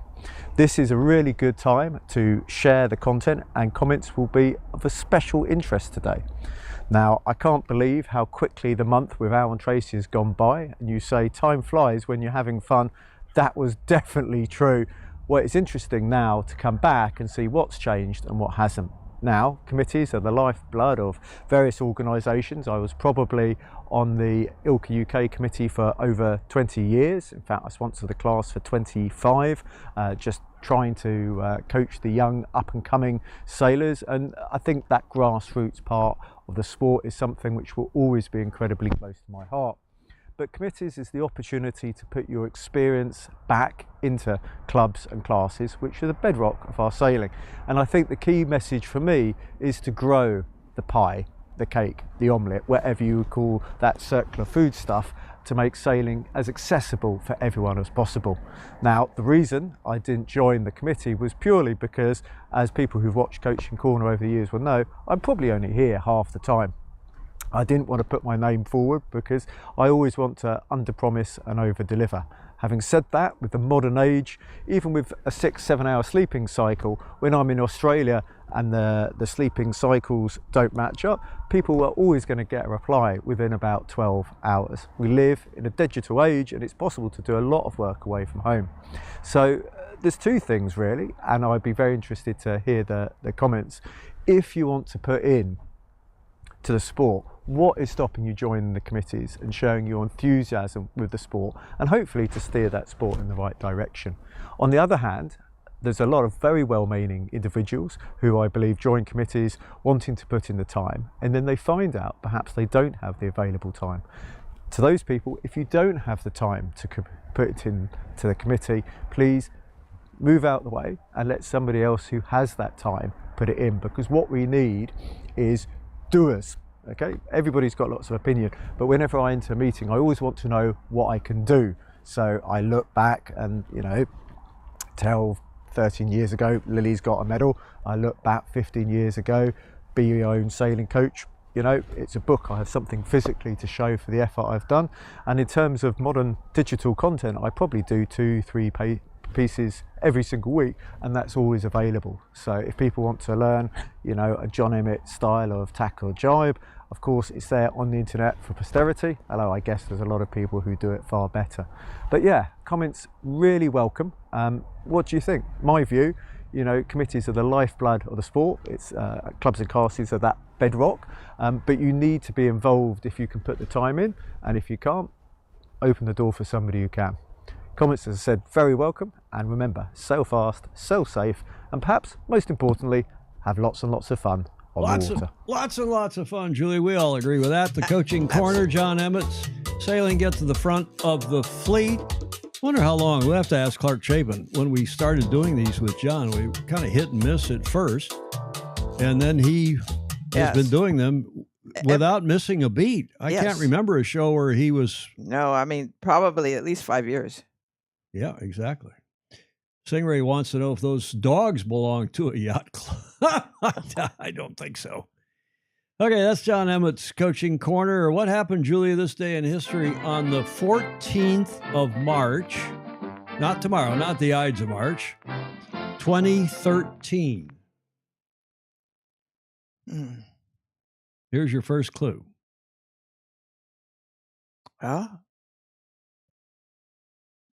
Xi Jinping has been president of the PRC since this day in 2013, nonstop.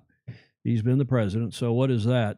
12 years, right? That he's been president of China. And we've been through how many presidents in that time? 3 at least. 3, yeah. And who, for extra credit, is the runner-up?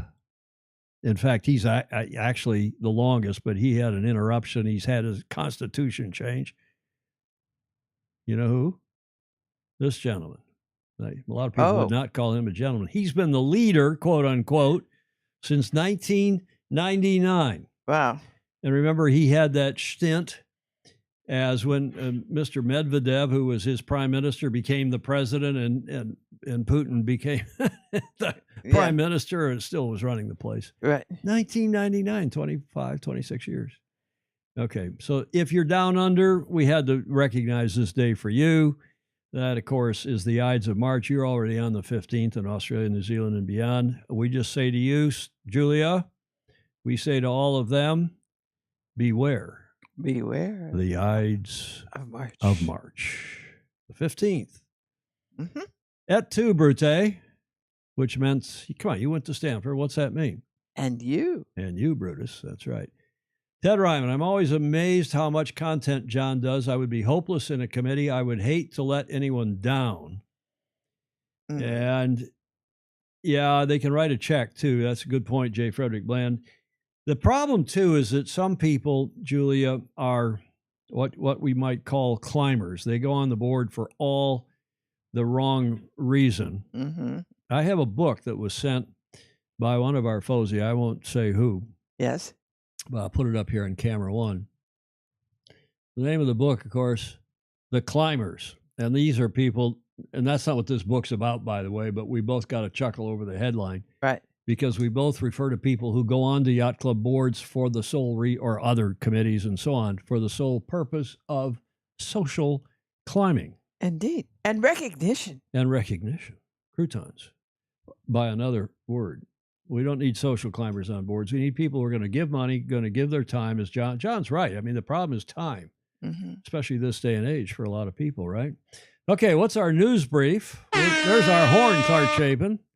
Come within hail. What's been posted on the notice board? Well, this event is carrying on. The IQ foil class is going. They're just wrapped. In fact, they wrapped it up today. Wet and Wild Day 1. We told you about the other day, but look at this Wet and Wild Day 4. Check this video out. Yesterday.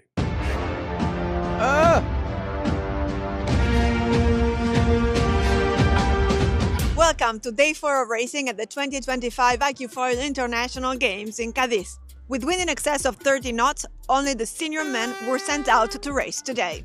So it's going to be an epic day. I hope we'll do some races. Will be a good try for us to test for the limits of the 8 meters.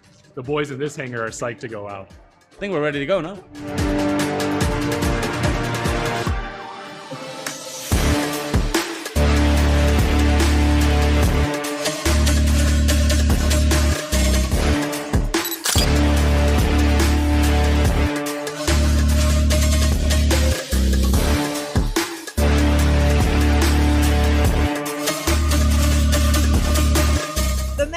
To complete 3 course races. Gray Morris won every single one of them, securing himself the best position for the grand final tomorrow. I'm from Australia, so we have a lot of fun in the waves, and all the boys can agree that was a pretty hectic few races. Pretty happy to stay consistent in that kind of conditions. Even managed to get away with doing a crash in one of the races. If I win the first race tomorrow in the finals, then I win the regatta. If I don't, then I get another chance. So we're all up to play and hopefully a bit of fun. With races called off in all the other fleets, the standings remain the same as yesterday. Stay tuned to see who triumphs tomorrow in the medal series.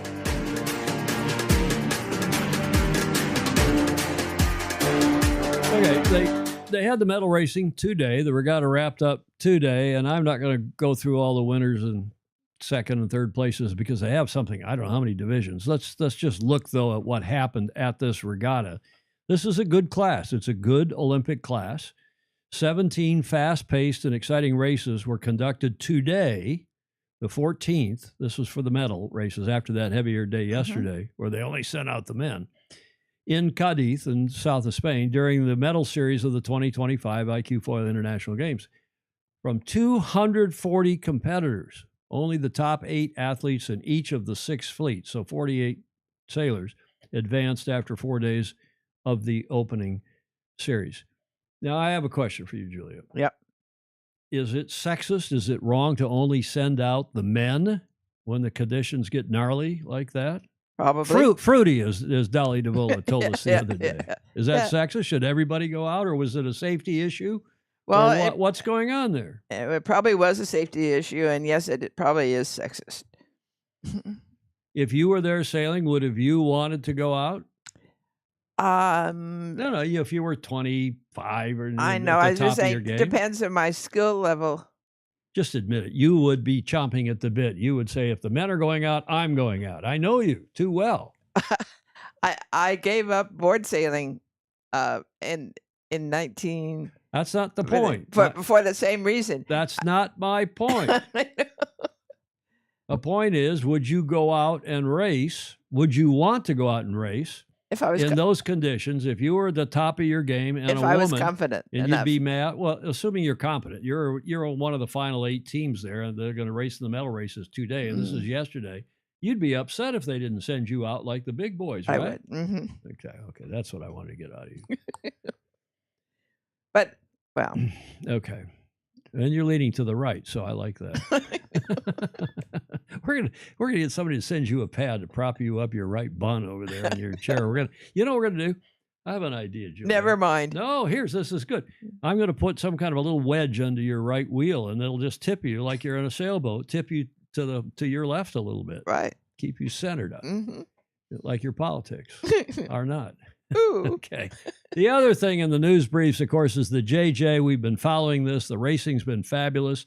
The commentary has been superb.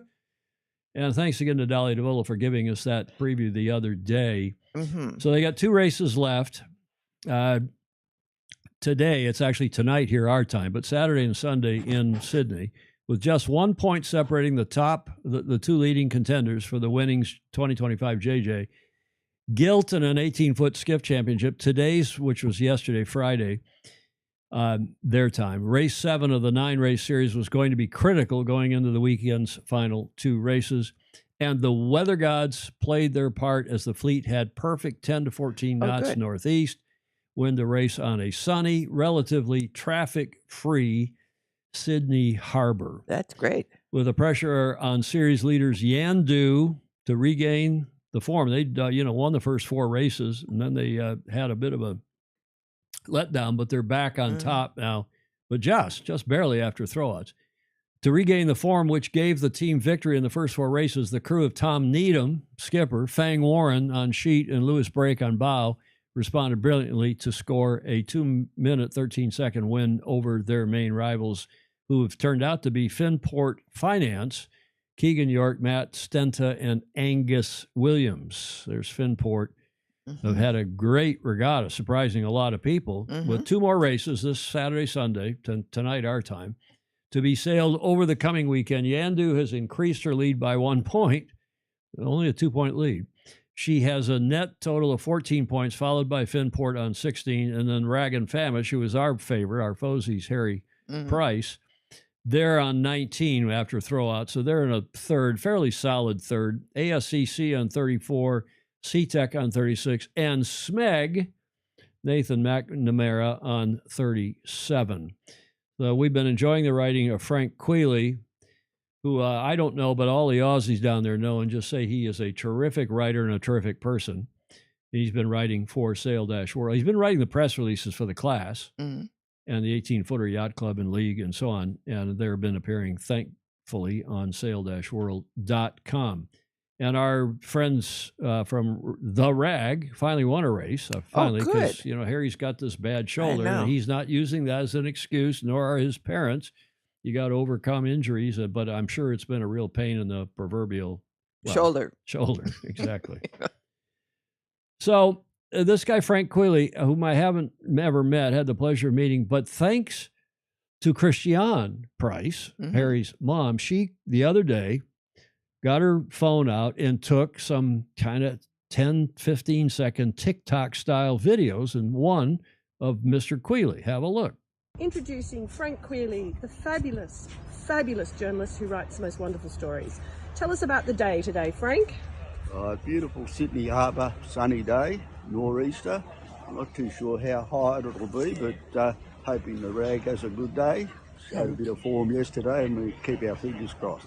Thanks. This is outside the club for the Fosies. This is outside the famous 18-footer skiff club. So he's right there outside that club, which is an actual club. They have parties, they have dinners, they watch the races live, they send ferries. This guy, what a face. He's got the best face. He does. Yachting face.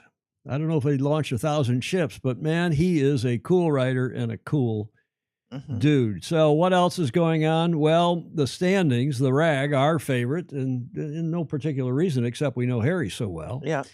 They're in third, Yandu leading with 4 bullets, then a 9th. They threw out the 12, the race 6, 12.8. They got some kind of a scoring penalty there. And won race 7 yesterday. So they're on 14 points with a throwout. Finport Finance on 16 points, throwing out only an 8th.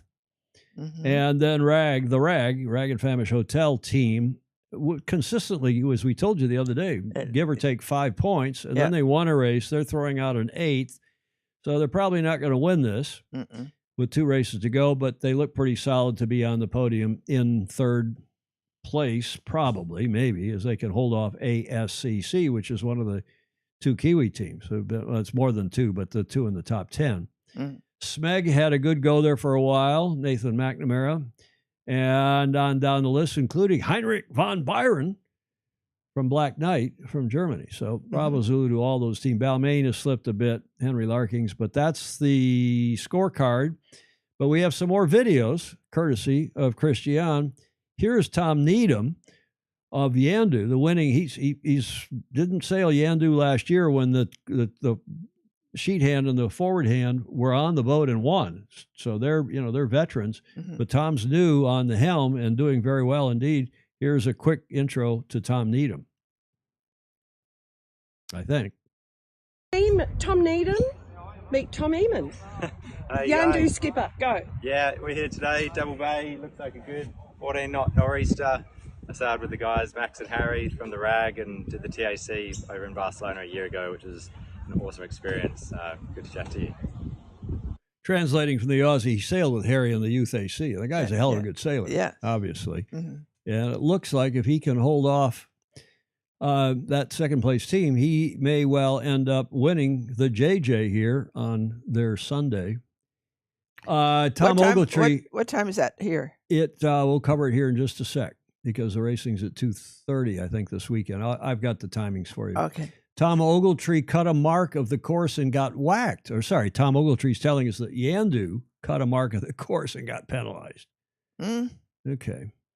Yeah, John Emmett, Finport, who's the second place boat, should do some match racing. We'll see if they do. Now, Christian's not much better than Andy Rose at getting words out of Harry Price. She got this quickie video. Rag and Famish. Go the rag, boys. Max Paul, Harry Smith, and Finn Rodowitz. The shortest video we've ever played on this show, 8 seconds. And the guy saying, yeah, on the rag, the rag. I guess that's what they were saying. Yeah.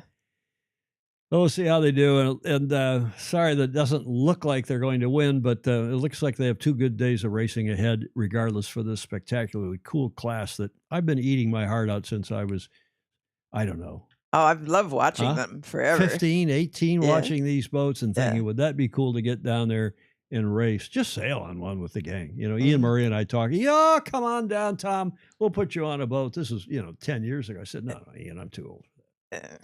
Too old. That's thanks to Christian Price for those little TikTok style. They're not actual TikToks, vignettes. Racing will be covered live on YouTube, as it has been all along. Tonight, our time, and tomorrow night, our time, but locally at 2:20, I think it's 2:20 they go on the air for racing that starts at 2:30.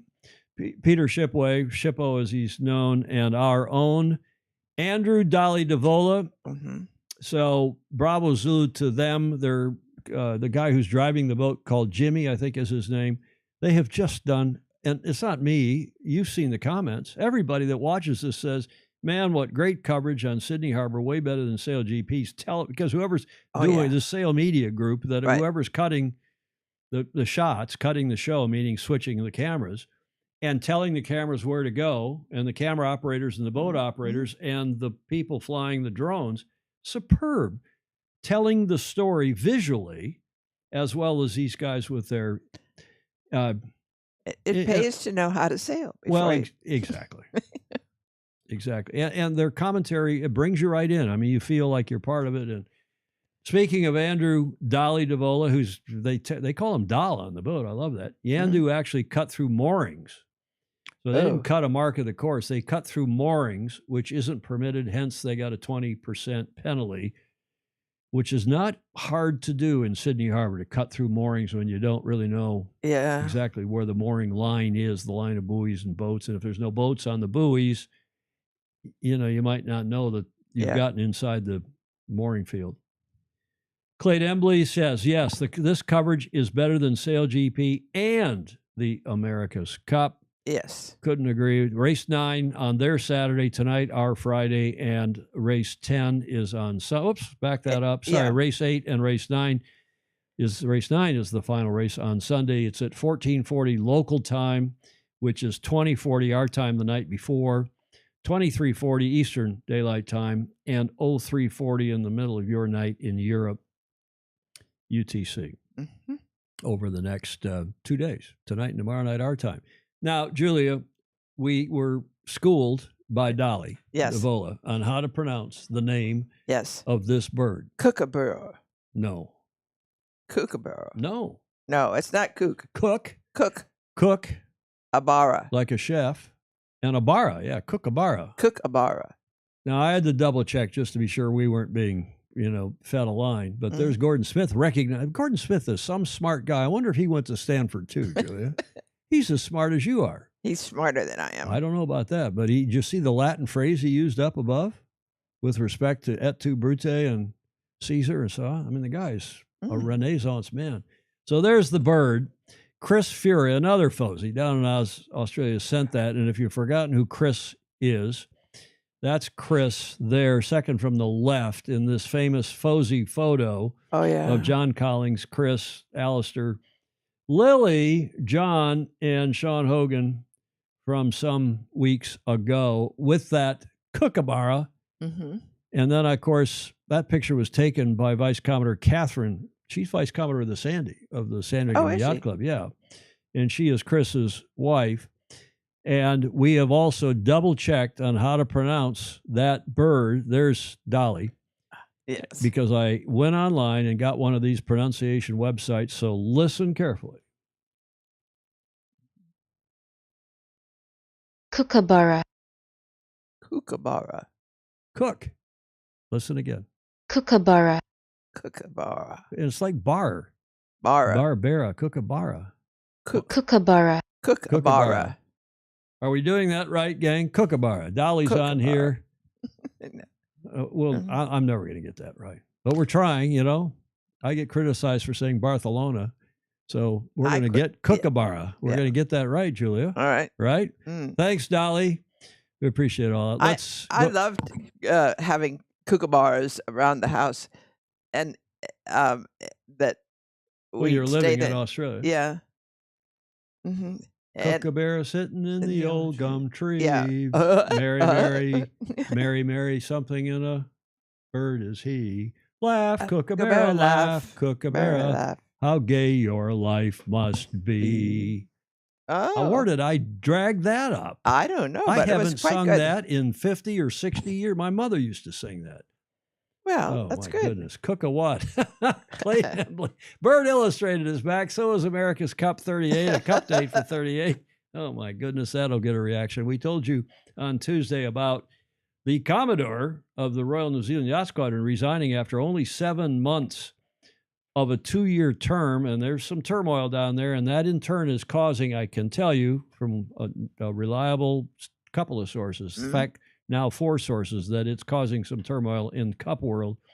Not only that, but Magnus the Magnificent wrote a couple days ago about poor Jim, Sir Jim Ratcliffe, who really spilled the beans, because I have not been at liberty to talk about it, but hearing from other teams, former AC-37 teams meaning, they have been talking for the 3rd or 4th time.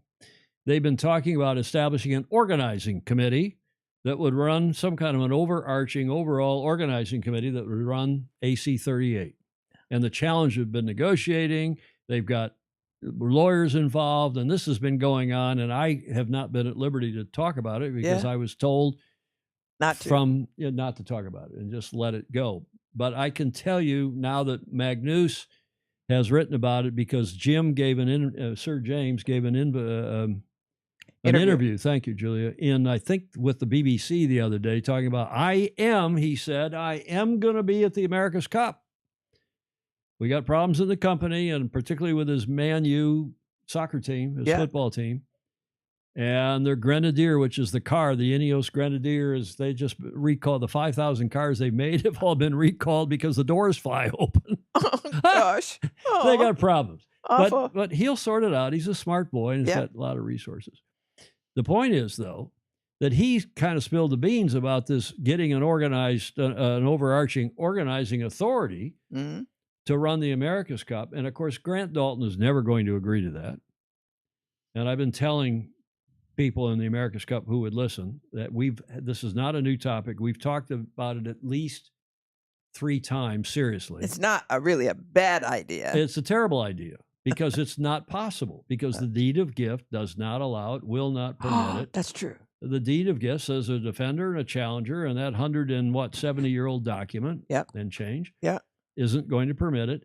And moreover, I've told various people that even if they agreed to it for this cup, some kind of let's put Ian Murray in charge or you in charge and you run the whole thing. And then the defender will come along and the challenge, and you decide the protocol, you decide the format, you decide everything. You're the organizer, the chief executive of the organizing committee. Yes, you consult with all the teams. Yes, yada, yada. Right.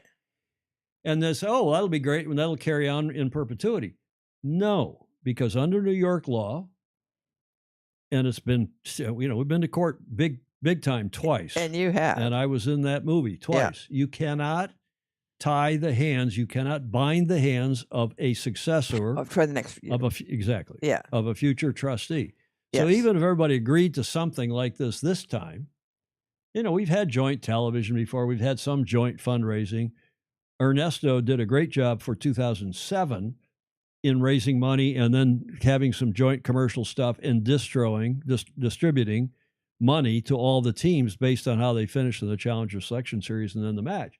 So, there are some possibilities of having commercial cooperation, television production cooperation, but you're never going to supplant the defending yacht club unless they, even it's not clear. You talk with Hamish Ross and other legal experts, it's not clear that the defender can even delegate their trustee responsibility to some kind of an organizing committee. Yes, we talked about that before. Exactly. This is not a new topic on here. Yeah, trust legal rules actually count, J. Frederick Bland is saying in the comments. Yes, they do. So it's not going to happen. Grant Dalton's not going to agree to it. And it seems others, in fact, Ben Ainsley is not going to agree to that. John Emmett says, no, he's the challenger of record. He and the Royal Yacht Squadron. And they're not going to agree to it either. So Magnus wrote a long piece about that the other day in his superb Rule 69 blog. I don't agree with everything he says. He doesn't agree with everything I say, I'm sure. But the fact that he says it and says it with purpose. And says it well. And with a twinkle in the eye, Julia. Yes. Huh? Yes. With a twinkle in the eye. Okay, so that's the America's Cup. What else is going on? I don't know, Julia. What else is going on in our beloved sport? That's our Come Within Hail. We wrap that up. No horn with the flag going down because Clark fixed that. He said, you can't run that. Now we got a blue. Look at that blue square up there, Clark, just for you. And now, as we said at the top of the show, we're 2 hours in, 2 hours and 3 minutes in, Julia. Could be a 2.5 hour show again today. Huh? We have an AAAA. In fact, we have 2 Alistair's awesome Aussie anecdotes. I forgot One with John Emmett before John left Australia, which I didn't have time to shove in a previous show, but that's what the first one is. Yeah. And then he's got another one from just a day ago when he was out racing with Lily. Oh, neat. Yeah. Racing and winning.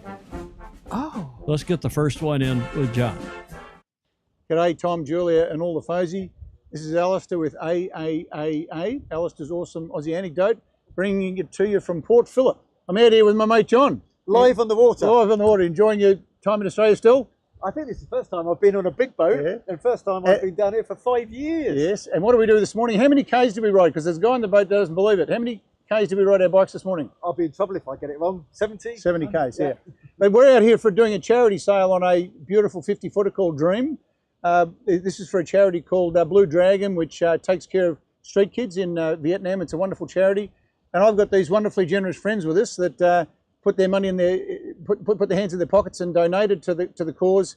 And I gave them a sailing experience. So we're out here on Port Phillip, and we'll show you the skyline of Melbourne when we turn it around. But it's out in Port Phillip, sailing this beautiful boat on a beautiful day. We've just sailed across from Sandringham to Williamstown for fish and chips and some cold beers. Excellent. It's pretty good. Now, it's a charity day. We love all types of sailing, whether we're racing, cruising, just having a day sail. Today's a fun day sail. And I'm doing it with a bunch of guys that know nothing about sailing. So I thought we'd quickly do a little walk around the boat, and they can all say good day, they can say their name, and they can tell us what they do for fun, and you realise they're not sailors. My name's Neil. I'm into boating as well, but not sailboats. I like my stink boat and fishing. Can't believe how simple it is to operate a boat like this. I'm not. Hi, Tom here from Ireland. I'm not into boating at all. I'm into cycling is what I do for sport. Thank you. Hi, I'm James, and yeah, I just sail in my spare time. That's it. Doing it at Laser Campaign? Yeah, trying to do a laser campaign, do a bit of match racing as well. Yeah, that's about it. Fantastic. Hi, I'm Malcolm from Melbourne, and I ride a 40-year-old push bike for fun and water ski behind a stink boat. Steve, steering today, and sail and bike ride with Al, and had the privilege last week on the Sunfast 36 racing with John's wife Lily, the 2012 gold medalist at London, on the main. It was a fantastic experience. Thanks, Steve. How you going? I'm in. I just love Melbourne. Love food, wine, anything you can do, and I love water skiing. Yeah, just having a good time. I'm Mark. I'm having fun out here on the boat, and for extra fun, on Saturday night I went to a Kylie Minogue concert. I'm Mark, and I like four-wheel driving, camping, wining and dining, and it's a great day today. I'm Kevin, having a great day today. First time sailing. I like long walks, good wine, and eating good food. Good on you, mate. Thanks, guys. There's John, and I might just go up here and show you the skyline of Melbourne, because it's beautiful from the water. It's a beautiful city, one of the best places in the world. And there we are with the city of Melbourne in the background, having the time of our lives. Cheers, folks. That's over and out from AAAA. Bye. Okay, so that's AAAA number one. Mm-hmm. And what a great guy. He gives up a sailing opportunity, and obviously it's well subscribed. You got a bunch of guys who go out and give some money to that charity. Right. Takes them out for a sail across the bay. They go across Port Phillip Bay to go to, notice the locals call it Port Phillip. They don't even add the word bay. Yeah. I've seen on Wikipedia that it's both, but we'd say Port Phillip Bay, not knowing any better. And going out for a nice beer, fish and chips and beer and so on. But Alistair has also given us, and I've had it here for like 2 years, and we keep saying we're going to do something charitable with this Ron Stan sailing Clear watch. Start sailing watch, Julia, with a charitable purpose. And I got to put my head back together with Al, as they call him down there, figure out, because he donated this to SI for us to gift it for somebody for a charitable purpose. Remember, we did that with some of his cycling shirts too. That then Gordon Smith redistributed, and I think Julie Aarons ended up and gave some money to her youth sailing program as a result. Right. What a nice guy. Yes. And here's his second one. Now he's out yacht racing with some blokes, some mates, and Lily on the helm. Lovely. This is his Archambault 31 Arc de Triomphe. Clever name. Yeah. And he's out with his mates and Lily. And they had a bit of a yacht race, some nice photos. And here's the video of them finishing. Lily steering into the finish. And we've got a bunch of boats just behind us. Nice job, Lily. Nice job, Lily. We're crossing the line. I want to hear a bit of a yahoo. Oh, there's the mark right there. Go on, you, Lily. Hey, nice Well done. Thanks for signing with us, Lily. Yeah. With her Sandringham Yacht Club shirt on. Looks good-looking shirts. Yeah. Well, we knew Lily was staying behind to do some big boat sailing with Alistair, and apparently she has, and apparently she's won, as John Emmett is saying in the chats. Lily is still in Melbourne, yeah. Go ahead. She may stay for a while. And she's probably still at the yacht club, too. This picture was taken, I think, yesterday. Yeah. At the Sandringham Yacht Club. Yeah. Traditional crew debrief, Alistair? Yes. Huh? Looks like there's the rest of the crowd there behind them are all looking on when they took the photo. Yes. Yeah, it was a pretty light air race, wasn't it, Jay Frederick? Well, that's two A's, A4s from Alistair. Thank you very much. Much appreciated. And Alistair's awesome Aussie anecdote with an S. How lovely. Beer and chips. Fish and chips plus beer, wasn't it, John? Maybe they didn't have any fish. Okay, enough of all that, Julia. That gets us to the last leg on our promised at the top of the show, schooners all around. Yeah, schooners of beer. Our promised preview of the Sail GP event in L.A., which, of course, is tomorrow and Sunday. Practice race today. They had a press conference this morning, which I watched. The press conference, frankly, Julia, and I think Stingray will back me up because he was watching it as well. It was all about announcing commercial sponsorships and partnerships and not too much more, no real meat on the competitive bone, shall we say. Yes. Yeah. All right. So, yeah, traditional crew dehydrate. No, I think it's a rehydration, Clark. Lily is very cool. One of the lads, another cool Ryman is saying, yep, Ted, totally agree. So this is our last leg for today. And, of course, as you know, Sail GP is happening in L.A. this weekend. This is the promo video.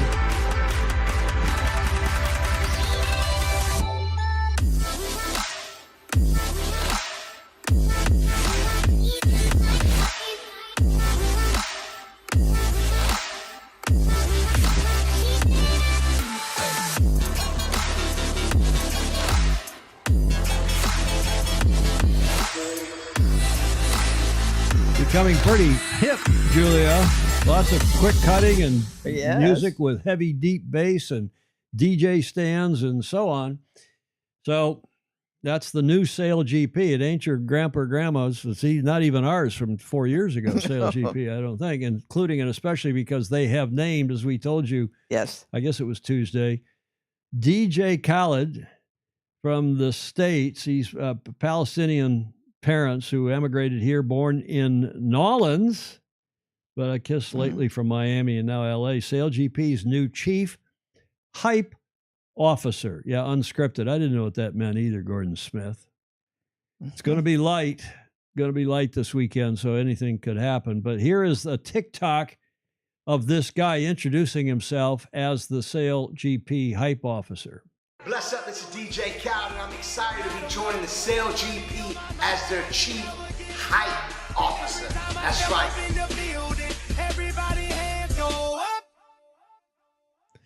I'll probably get a copyright strike. Crash and burn, capsizing, people falling off boats. This is Sail GP. Champagne. Remember Ed Worley is saying, let's go sailing. It is a product. Let's go sailing. This guy is famous. He's a golfer, and he likes to say, let's go golfing. That's his big, kind of one of his shticks. Yeah. So now he's saying, let's go sailing. Okay, great. All right. Now, but wait, there's more. Yesterday, I think it was yesterday or the day before, but DJ Khaled, the same gentleman, has also joined the Team USA Board of Directors. Oh. Big announcement. And our goal is to bring Sail GP to the mainstream and the mainstream to Sail GP, said CEO Mike Buckley in a phone interview. These are small chess moves to do that. Chess moves. Mm-hmm. The music mogul and Grammy winner joins a board that also includes Buckley, World Cup champion ski racer Lindsey Vonn, U.S. Sail GP team chairman who owns the team largely, Ryan McKillen, and Avenue Capital Group CEO Mark Lazary. Khaled, one of the most prominent hit makers in the music industry, will collaborate with the Sail GP Brain Trust to find ways to attract new fans while potentially leveraging his existing relationship with SailGP partners such as T-Mobile. It's one of the big mobile cellular companies here in the U.S., and Tommy Hilfiger, who is the clothing supplier sponsor for the American SailGP team. J. Frederick Bland, shameless grab for money. What comes next? The SailGP Speedboat Series. I love the artist's impression disclaimer, Mark. Yeah, at the end of that previous video. Okay, so now one more quote here from Mike Buckley, the CEO of the USA team. The end of the day, it's about expanding your audience. And here I thought it was about winning. Buckley, a two-time world champion sailor, said, his quote continues, he's got 40 million people who follow him on Instagram. He's doing something right. So if we can learn little lessons about how he's created such a following, that would be huge for us. Indeed. Julia, what are your thoughts on all that? I watched a program yesterday about e-mining. E-mining, as in electronic, digital, and it likes, follows, and shares? Yes, and it was about how to build your own without specialized emailing list and using it. Well, we shall see if any of this works. Somehow, some of us have our doubts, including Magnus the Magnificent, who wrote this on his Rule 69 blog today that's up on Substack if you're looking for it. Great job that he's doing. He entitled a long preview, and it was really about the commercial side of this event. He called it Hope Over Hype. Chilly Los Angeles, well, it's March, welcomes the SailGP traveling circus this weekend. He started out by calling it Rusty's, I think Rusty's Circus, meaning Russell Coots. And he had this to say about what we've just been talking about. My advice to Mike Buckley, the CEO of the American team, learn if you must, but move on fast before this bites you, period, hard, period.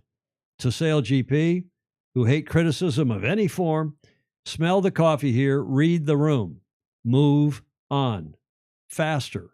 Great experiment, but honestly, do you really need to, quote, learn lessons about how he's created such a following, unquote? You do have eyes.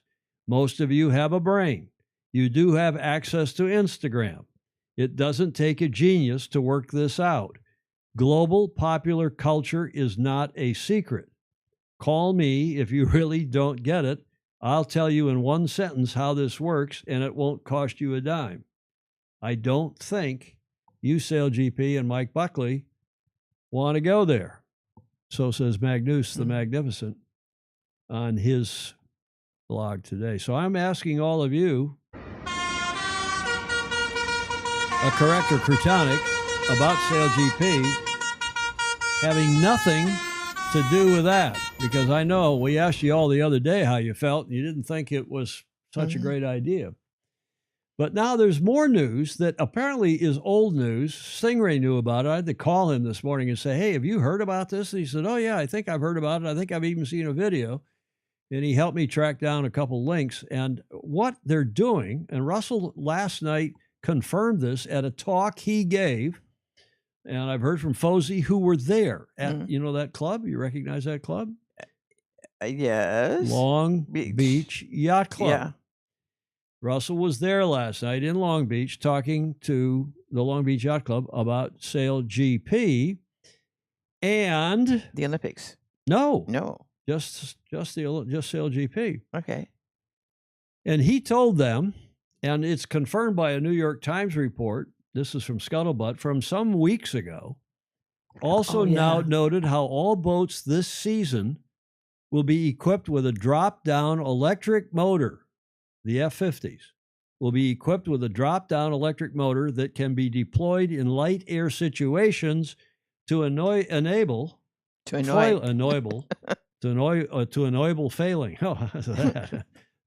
foiling, or to help boats get back onto their foils if they fall off. For example, during a maneuver. not a tack or a jibe, but a maneuver. Mm-hmm. Falling off the foils has been problematic at some events, you think, with light winds where boats have trouble achieving the necessary speed through the water, about 16 knots, under wind power alone. Without this speed, the F-50s drag their hulls through the water, which slows the boat. While SailGP is still completing the details for how this will be integrated into racing, the motors represent a step change. Quote, "It's a new innovation for sailing that hasn't really existed before," said Andy Thompson, the SailGP managing director. Quote, I think it, he says, will ruffle some feathers for sure, but we'll implement it in the right way. Mm-hmm. Motors on sailboats that will be used during racing to make wind. To make the boat, in effect, to make wind. That's a good way of putting it, Julia. To make wind. Of course, making wind is a euphemism for another thing, right? I know. Being gassy. I know. Did you intend that? No. Is SailGP making wind, or is this one big fart by SailGP at the rest of us? Oh, probably. They're going to lower these are going to be automatic retracting motors or so on here. So that at a certain speed, they're going to come out of the water. Yeah. And below a certain speed, they're going to go in the water and maybe turn on automatisch, as the Germans would say. I don't know. And help propel the boat, keep it going so it can stay on or get back up on the foils. What do you think, Julie? Is this correct or croutonic? I think it takes all the excitement out of the SailGP racing. Power boats. This Stingray was making a funny comment. So what comes next? The SailGP Speedboat Series? See that comment? Maybe it's up off the top already. Not racing, it's cheating. You know, the only time we allow motors on boats to be used is if you're in peril or you're trying to rescue somebody who's in peril, trying to back off of you run aground. You can use your motor to run aground as long as you don't advance yourself in the race. You can kedge too. You can use an anchor and put it in the water. And I don't know, guys and gals. I don't know about this. This completely was off. This escaped my radar.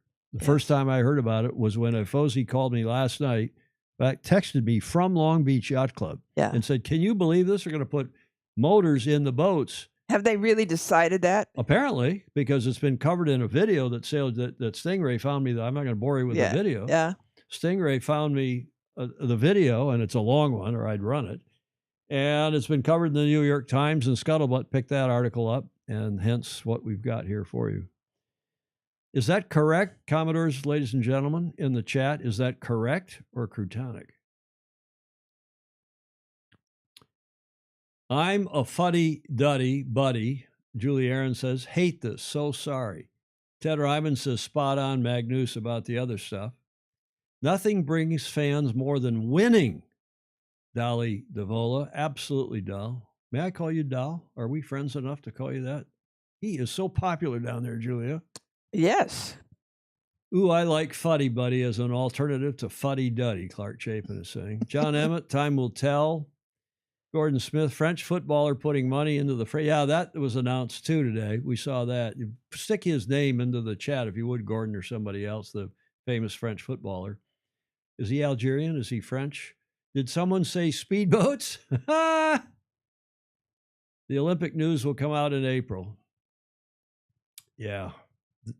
Ed Worley, global popular culture. This is croutonic, chasing the dollars and putting motors on the yacht. Electric outboards, LOL. Hilarious, Ted Ryman is saying. Gordon Smith, as usual, the progressive that he is. Well, if it helps in marginal conditions, but if it is marginal enough for that, it would suggest that the racing is going to be pants. What's that mean, pants, anyway? Not racing cheating, Tom Ogletree says. Innovation. Ever hear of sailing auxiliary? Iron Wind has been around for centuries. James Bland doesn't seem too fussed by it. Julie Aarons rejects the idea. Motors do not belong on racing sailboats. WTF, Whiskey Tango Foxtrot. SailGP is becoming the slave of investors and sponsors so they can create a product. Ed Worley says, yes, sir. Tom Ogletree says, ridiculous. Mark Holland says, assign a 10 boat length penalty each time. Stingray asking, who sang that She's Got Electric Boots, a mohair suit? You know, I read it in the magazine. Oh, Benny and the Jets. You know who sang that, Julia? No, huh? No idea. Benny and the Jets. One of his best songs, Elton John. Oh. I have a photo with Elton John when he was here playing an Oracle concert during good. Oracle Open World. That's neat. Benny and the Jets. Russell did visit the local cannabis shop before visiting a Long Beach Yacht Club. Inquiring minds want to know, did he? Clark Chapin is asking. You can create art or a product, J. Frederick Bland is asserting. Seems kind of a desperate move, Chris Exley says. I agree with that. Bernie Taupin wrote the lyrics. Yep, he wrote most of Elton John's lyrics. Let's just put fishing poles on the Sail GP boats and give the team extra points for the largest fish caught. The comment of the day by Ed Worley. Croutonic with a capital C, Clark J. Total up. Killian Mbappe. Thanks, Gordon Smith. Mbappe, John Emmett. Pants equals crap, apparently, in some pants. Rubbish. Okay, good. You don't call Dolly, you are insulting him. If you don't call Dolly, you are insulting him. Yeah, I hear. Okay, Croutonic and the extreme, Chris actually saying.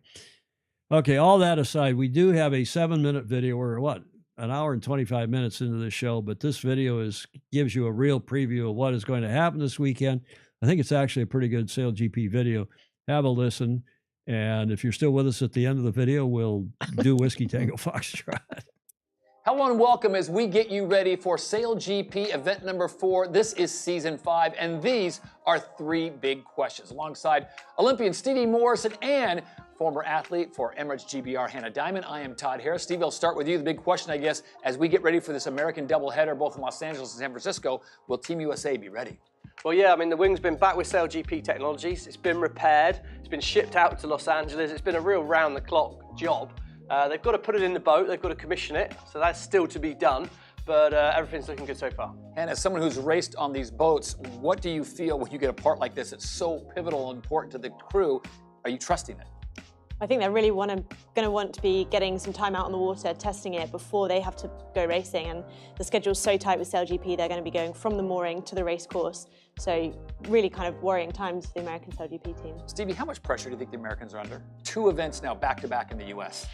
I mean, I don't know, Todd. To me, they must be under immense pressure because they've had some fantastic events when they've been 4 on board.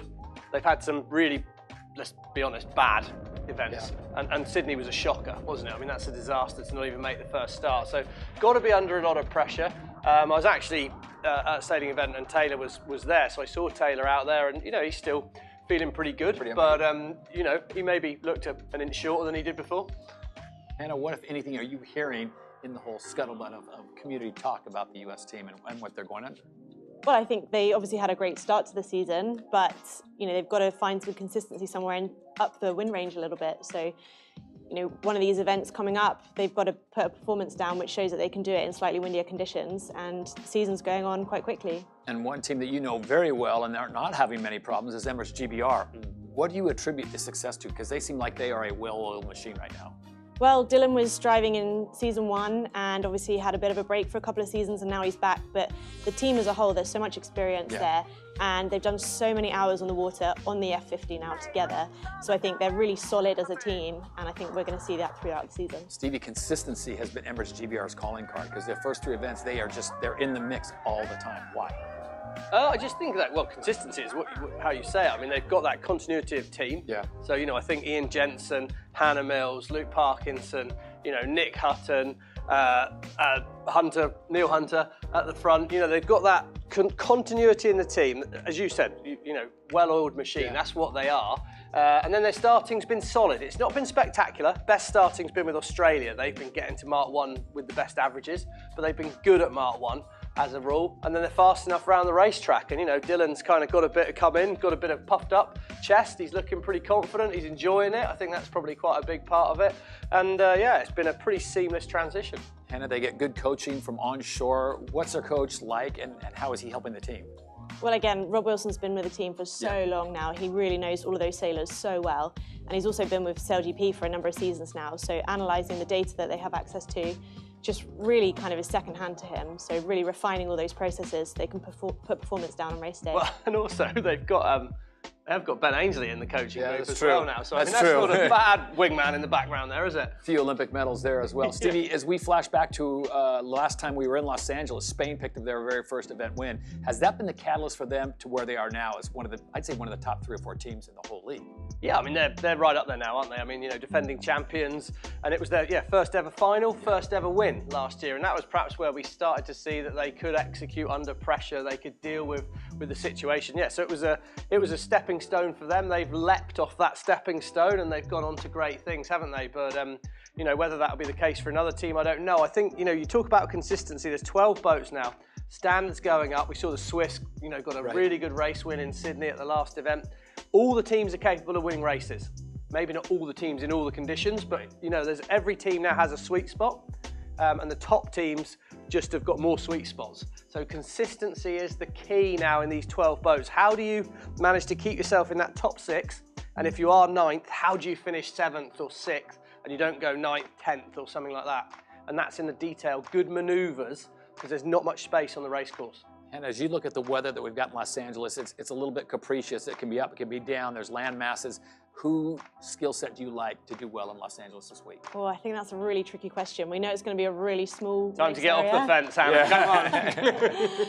I mean, I think if the breeze is up, like the forecast is looking like it might be, I think we can't put the Australians out of contention. But I think, like you say, all of the teams are capable of winning a race. And it's just about who can put more than one race together to put that series on the line. Staying with Spain, Diego Botín, Florian Trittle have done a great job, but they've got some talent on the back of that boat in the athlete position, which you know well, but there's a possible injury there. What do you know there and what can you share with us?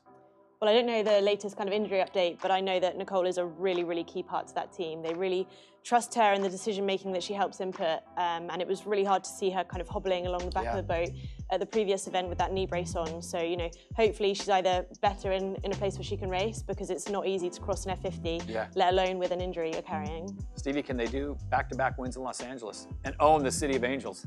Well, I don't see why not. I mean, they've got all the talent you need to do it. I think Australia, for me, have been the fastest boat at the beginning of the season. I think Tom Slingsby probably should be a little bit disappointed to have only won 1 of the 3. They've looked like the best team. You can't look past the consistency of the British. And I think now for Canada, for Denmark, kind of feel like we need a result from them. There's a little gap from the top 4 to 5th, 6th, 7th. So I think this is an event where, Canada did very well in Sydney. Denmark, the Vikings, we've seen a little bit of that Viking spirit, haven't we? But they've been very consistent, boring biscuits almost, which Nikolai said he wanted. But I kind of feel like, we're in Hollywood, let's put on a show. All right, so you just told Hannah to get off the fence. Who are you going with? Who am I going with? Oh, man, now I'm going to get back on the fence. I'm going to go with Australia. Okay, Australia for Stevie. I'm going to go with Emirates GBR. Oh, look at you. Sorry. I'm going to go out on a limb. France. Ooh. I have a feeling that Diego Botín, not Diego Botín, but I think Quentin Delapierre is going to pull a Diego Botín and pull off a big victory. So we've got you all ready to go. This is event number 4, season 5 of SailGP. This is the Rolex Los Angeles Sail Grand Prix. So we hope it all is turning out just the way we predicted, and the action is hot and heavy. On behalf of Stevie Morris and Hannah Diamond, I'm Todd Harris. We'll see you after the racing. Hot and heavy, Julia. Yeah. It's going to be light, and I wonder who you think is going to win. I left this not a black square. I left this running so we can see their Rolex logo. Yes. Any chance we can just take the team from the state of Canada, please, Stingray? Okay, so I think it's time to conduct a Fozzie poll, Julia. Okay. And we'll start with you. Oh, it's not fair. The fans think that Emirates GBR, that's the fans of SailGP, are predicting, according to the website, that GBR will triumph in LA. It's going to be light and shifterly, it looks like, both days. What's your call, Julia? I don't really know. I'd like to cheer on Diego Botín. Botín. That's who I thought you were going to say. But I don't know what the weather's going to be like. It's going to be light. I'm telling you. I know. So factor that into your thoughts there. It's going to be light. I well- think your call of Diego Botín, by the way, Yeah. is good because it's going to be light. I think they're a good light air team. They did well last time in LA. They did. Right? Didn't they win LA last time? I can't remember now. Team AUS are testing the motor on a practice day. Oh, on the practice day. That's today. Interesting. Thank you, Dolly, for that. Gordon Smith, go ahead. Oh, somebody asked if USA had capsized. I don't think so. While that video was playing, I went down and looked around, and unless somebody knows something other than Stingray asked that. Yeah. Unless somebody knows something otherwise, I couldn't find anything anywhere about them having done that. No. Denmark certainly has to protect Greenland. Joe Holtzman is.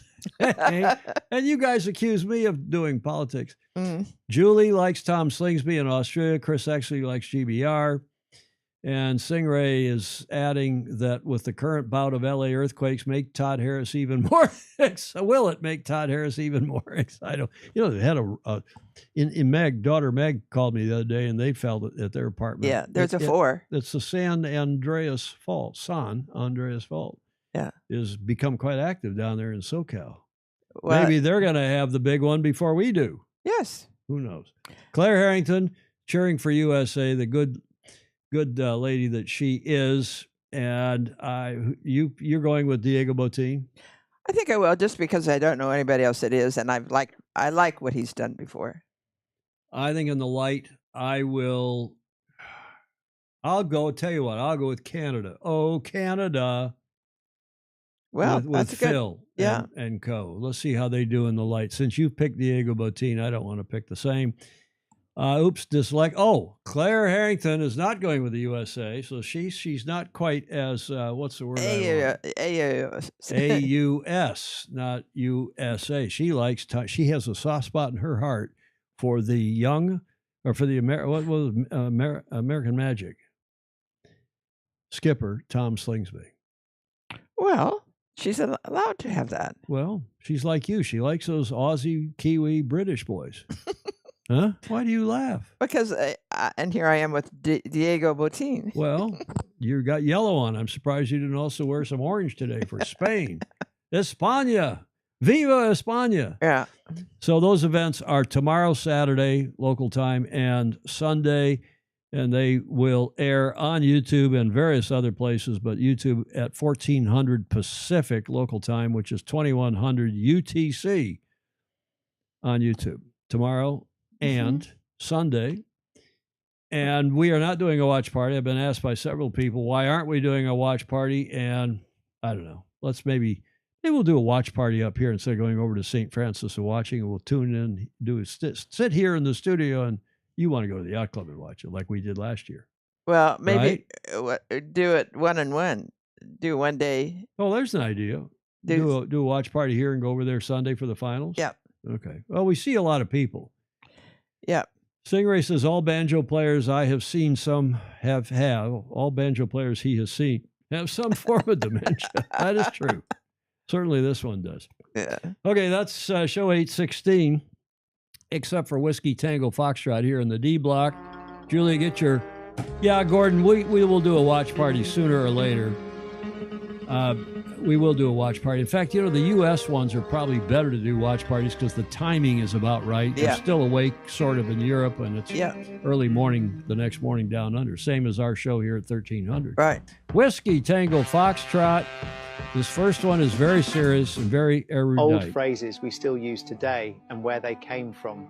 The reason why we say break the ice when starting a conversation is because in the past, special ice-breaking ships were sent ahead to clear frozen waters so other boats could pass. And we say that we're feeling blue when we're sad is because ships traditionally flew blue flags when their captain passed away. During battle, warships would use multiple flags to confuse the enemy. However, warfare rules dictated that every ship must show its true flag before firing, so they had to show their true colours.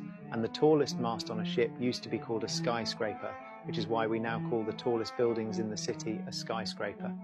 A square meal is a full and balanced meal, And we call it that because sailors used to nail these wooden squares to the tables to stop the plates from sliding off. And the reason why we say turn a blind eye when ignoring something is because British Admiral Horatio Nelson, who was blind in one eye, once lifted a telescope to his bad eye to deliberately ignore an order to retreat during battle. And when someone is caught red-handed, it's because in medieval Scotland, if someone was found with blood on their hands after a crime, they had undeniable proof of guilt. Red-handed. Aha.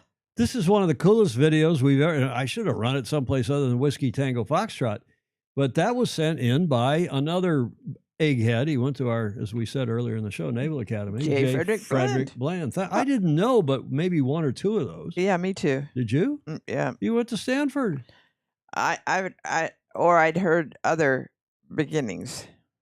If those are all true, that's kind of cool. And they were all more or less, all with the possible exception of, well, the last one was not sailing related. Cool stuff. Thank you, J. Frederick Boomer Bland, for that one. Now, here's another one that was sent in. This by Greg Phillips in Australia. We've seen this. I don't think I've ever run it on the show. Yeah. But we've seen this before. Yes. Evidence of global warming. Mm-hmm. See, I just wanted you all. We don't necessarily support this idea of global warming, but we had to run it on the show anyway. Yes. Quite interesting. That's what the QI means. Okay. True colors. I didn't know that. I didn't know about feeling blue. I didn't know about a square meal. Did you? No. You laughed when we were running that video about square meal. Yeah. Huh? I mean, I can see myself at the table. Nailing, you mean in your cruiser days? Yeah. Indeed. Okay. Thanks for that, Greg Phillips. And what about men's? Because men's briefs have gone from briefs to boxer briefs. They've gotten bigger. This is the opposite. I thought those were men's briefs. No, Julia. Those are knickers. I know. Those are grandma pants and beyond. And then you got the thong. I know. Unbelievable how women wear thongs. Now, Julia, get your finger ready. All right. I have a heart on my head, the dog says. Yes. Good for you, the cat says. Is that a finger wave? No. No? No. Greg Phillips sent that one in too. Yeah. I think that's hilarious. Now, maybe this next one, which came from Ryman. Family planning advice, use a rear entrance. Does that deserve a finger wag? Yeah. Huh? Yeah. Okay. Ted. What's Ryman? I think he's been working hard to find one that would cause you to give him a finger wag. We haven't had a finger wag in a long time. No. But we'll end on a nice one because we're a nice show. We are. This is the final one. This came from Christian Price. Ability is what you're capable of doing. Motivation determines what you do. And attitude determines how well you do it. Christian Price, thank you very much for that. Thank you very much indeed. I think that is true, and it's another perfect description of all of our FOSI and what we do here with, starting with a good attitude. Yeah. Right? Absolutely. Bravo Zulu. Okay, we're to the finish line after 2 hours and 45 minutes. And Julia, you like to say... Oh, gosh. We've all missed a lot by not reading all the notes. So do go back and see them and share them with your friends. Look at how nice your yellow looks with that slide, too. Looks really good. Yep, Patrice Gallo, Rockland, thank you very much. And thanks to all of you. Thanks to all of you who leave comments. And comments are welcome, as I always say, even in replay, because thousands of you watch these shows in replay, whether on YouTube or Facebook. Plus, 200 plus comments today. J. Frederick Bland, attitude determines you have altitude. Interesting. Lots of laughs, Joe Holtzman. By the way, Joe Holtzman sent me a video. I didn't stick it in the show because it was kind of a point of view video, and he was, he had his knee replaced. Yeah. The guy's, he's your age. Yeah. And he's still hard at it, fit as a fiddle, and he had his knee replaced. Now he's doing his PT, Julia, and he's got one of those foot grinders like you do. Yeah. And he's grinding with his knees, getting them fit. Good man that he is, Joe Holtzman.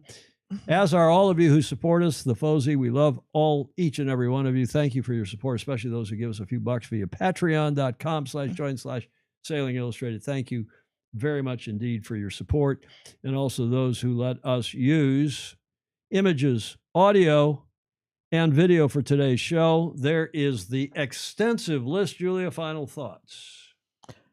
Oh, get me off the air, Tom. I got to take a pee. No. No.